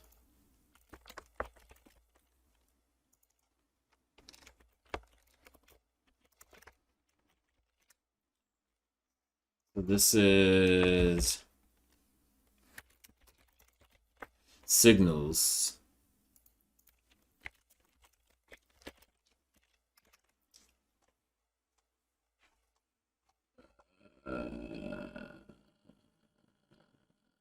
Why can't you do this?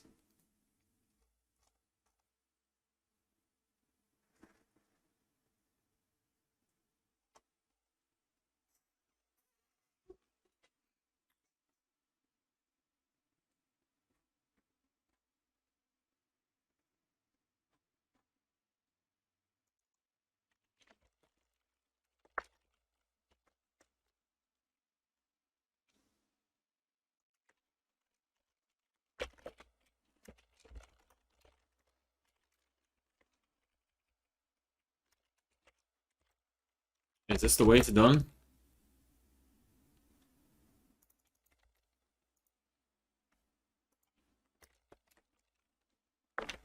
Ah.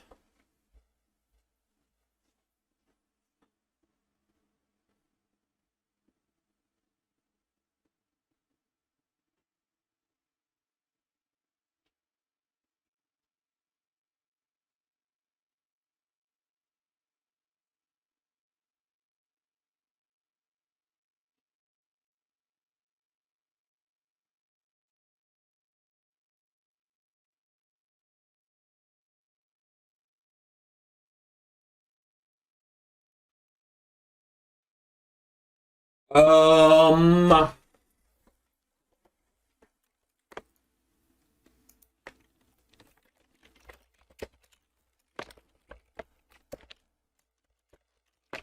gonna try this, and if it doesn't work, then we will move on.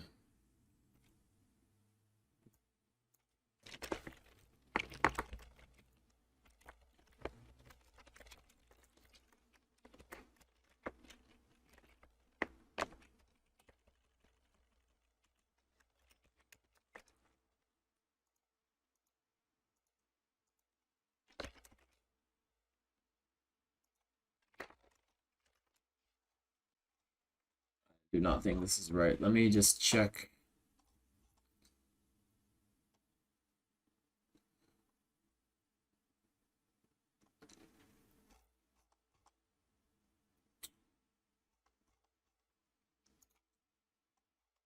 So we have this dash add trace data is this thing.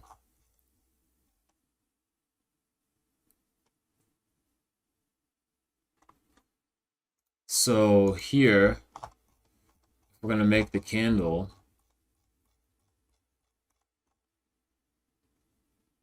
You make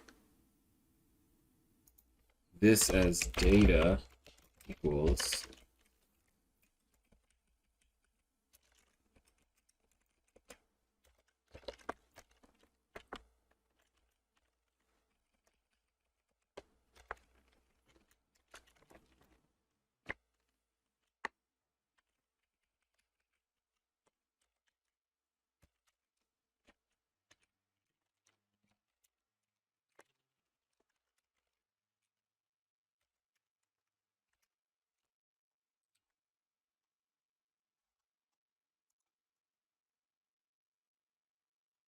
you have your add trace.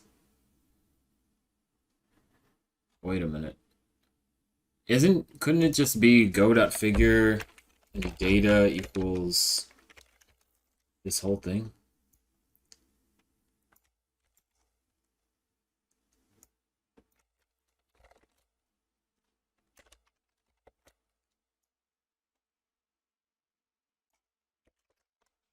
Why does this not work?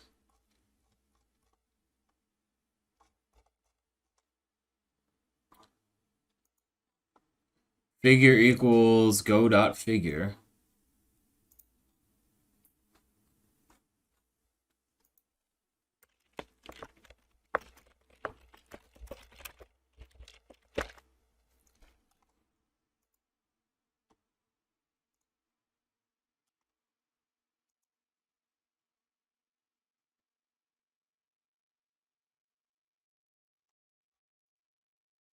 Go.figure. Yeah. Figure equals go.figure. Data go.scatter.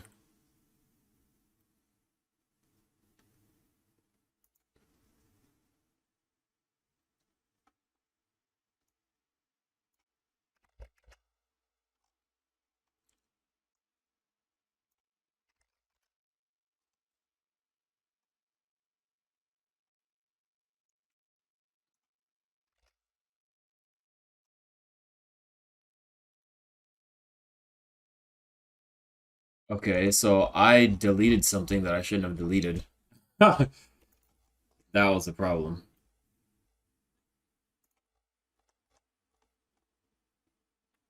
I don't even know why am I doing this?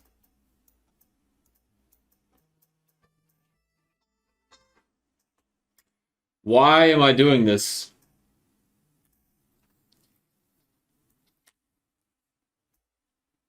Oh, to make sure that the signals are correct. So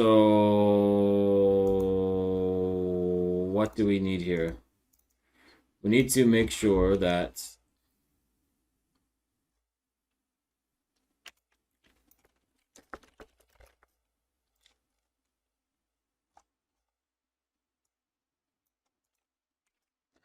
oh, okay. So we have this. We need to make sure that we say np.where this is true or false. If this is true, then 1530. This 1530 dot values else np dot.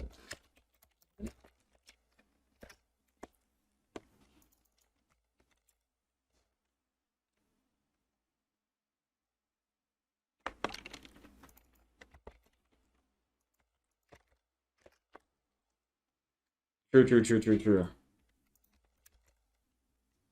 Okay.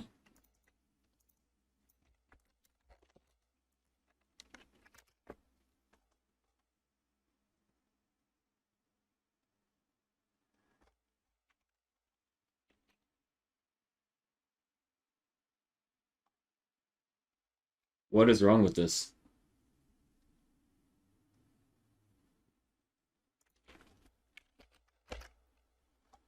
It was markers.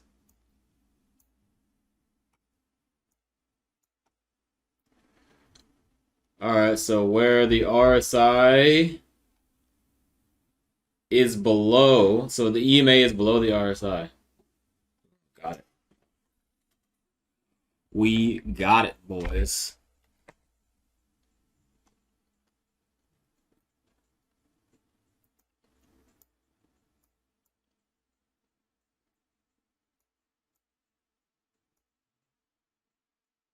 When the RSI is below. Bam! My work.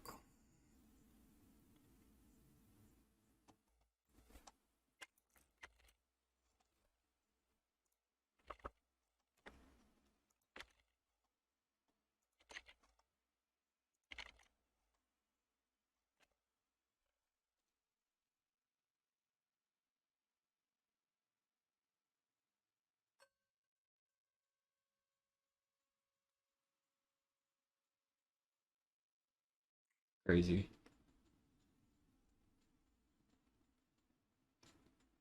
It works.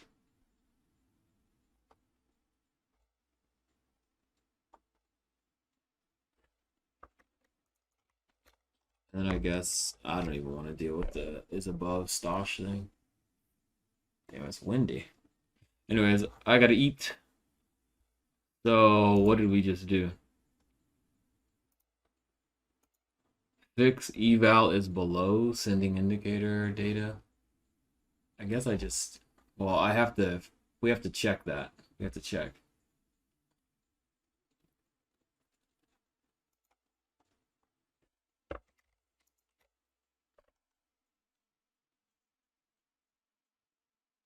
And we have to get rid of this logical and stuff here.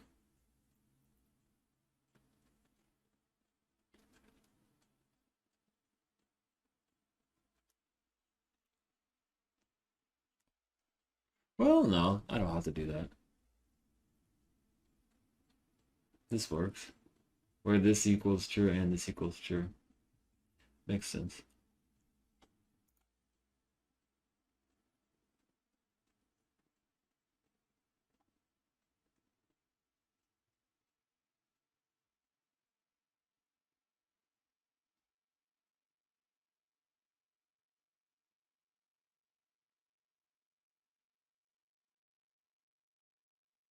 Anyways. Alright, I have no idea where I left off, but I just got done talking to Nax, and he is supposedly going to be working on building evaluators, like close below, is below, what I don't know, whatever he wants to work on. Either that or adding to the dash, whatever he's going to work on, but it might take him a while because he doesn't know Python that well yet, but neither did I. So I don't know. It's going to take him however long it's going to take him. It's just good to have somebody else working on this. I just can't wait to meet people who have a lot more skill. Not to say that he's not skilled, but obviously he's at beginner level.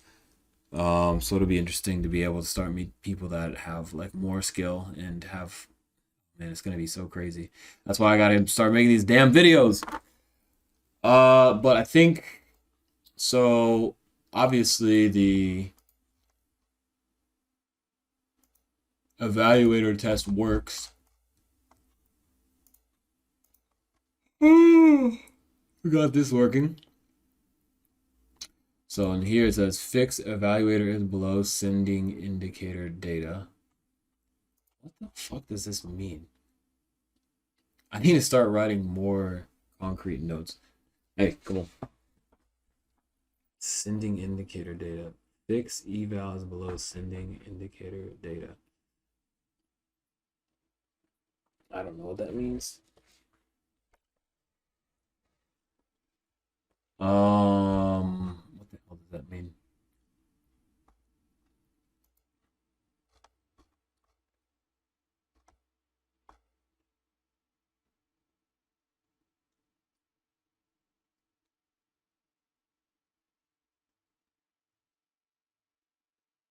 Boy, what does that mean?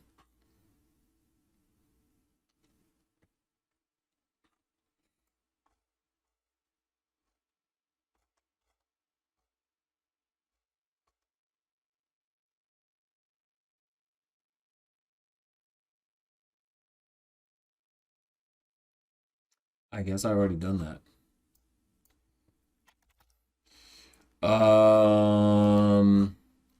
So does that mean that I guess this works?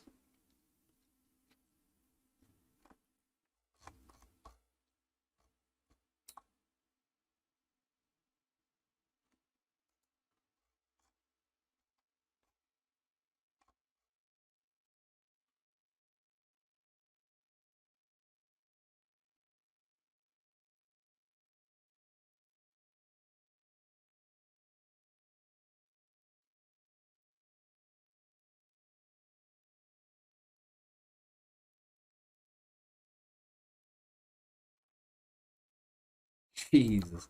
What does this mean? For prices code, check if list of lists or if only string required. Check if list.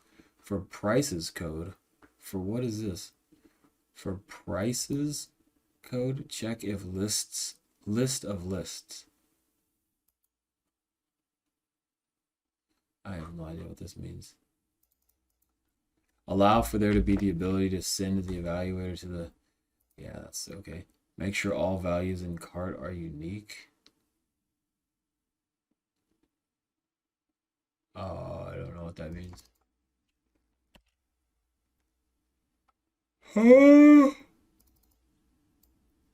Okay, whatever. Do a check to make sure user isn't sending prices or price if they're sending user that already.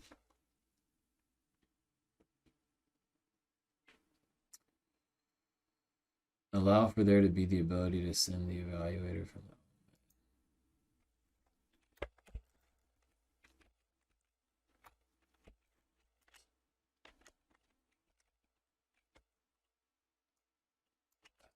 Annoying.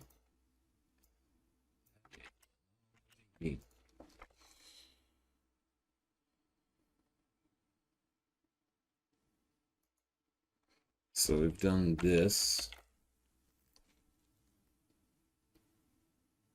Create base that returns entry settings using VBT indicator. Create now.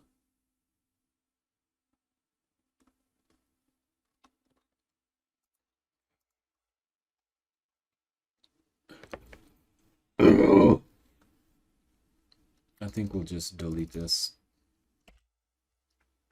Add order records based on clicking tab settings. Figure out how to share results. Okay. What is this?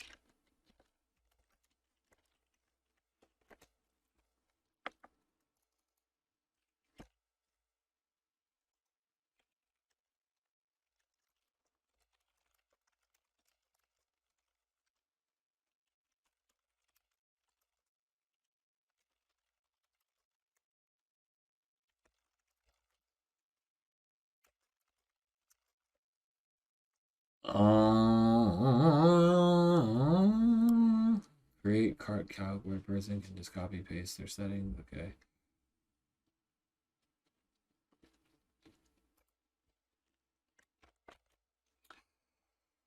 So I think here I need to.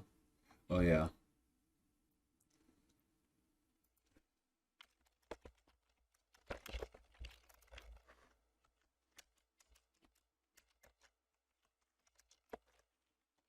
Uh.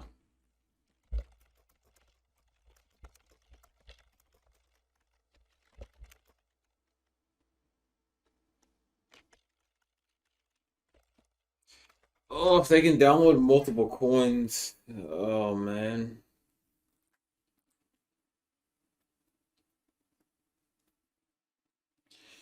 Yeah, I guess that's what a lot of people want. Like, can you do multiple coins? Can you do multiple coins? Can you do multiple coins? So we'll get the ability to download multiple coins.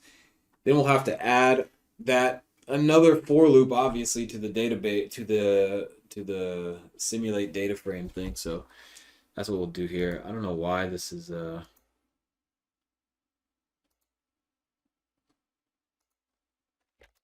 I had to do it like that. Currently working on make it so that the user can download multiple coins.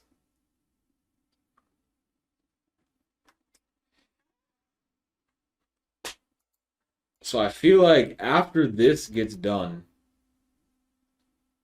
so tomorrow, I think we have to work on the. I think we have to work on this.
Anyways,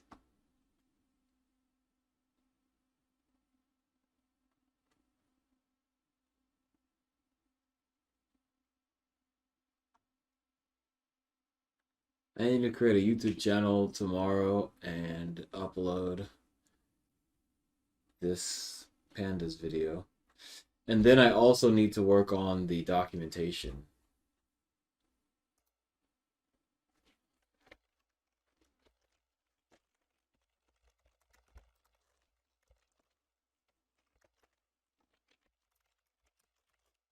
So here, learn how to make so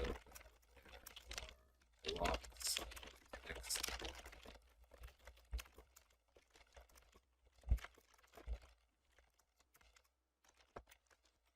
So we have this.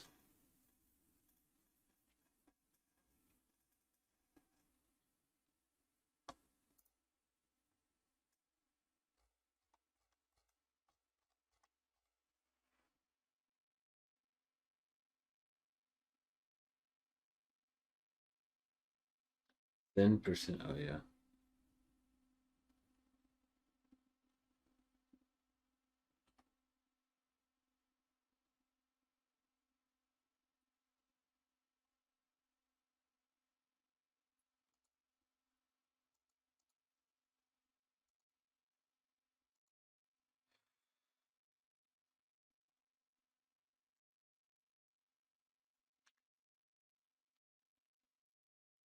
I think the most important thing is going to be to download multiple coins before I make that pandas video, because in the videos I want to be able to say, look, you can download multiple different coins, then you can test all of those coins, and then at the end of the day you'll be able to see which coin performed the best with these settings.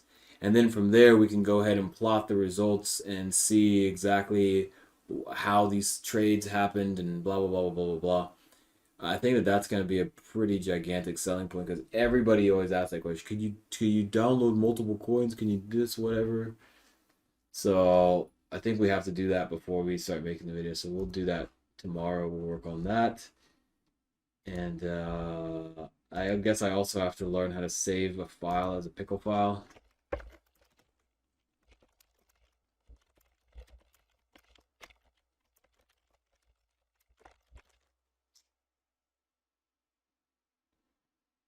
Yeah. Okay.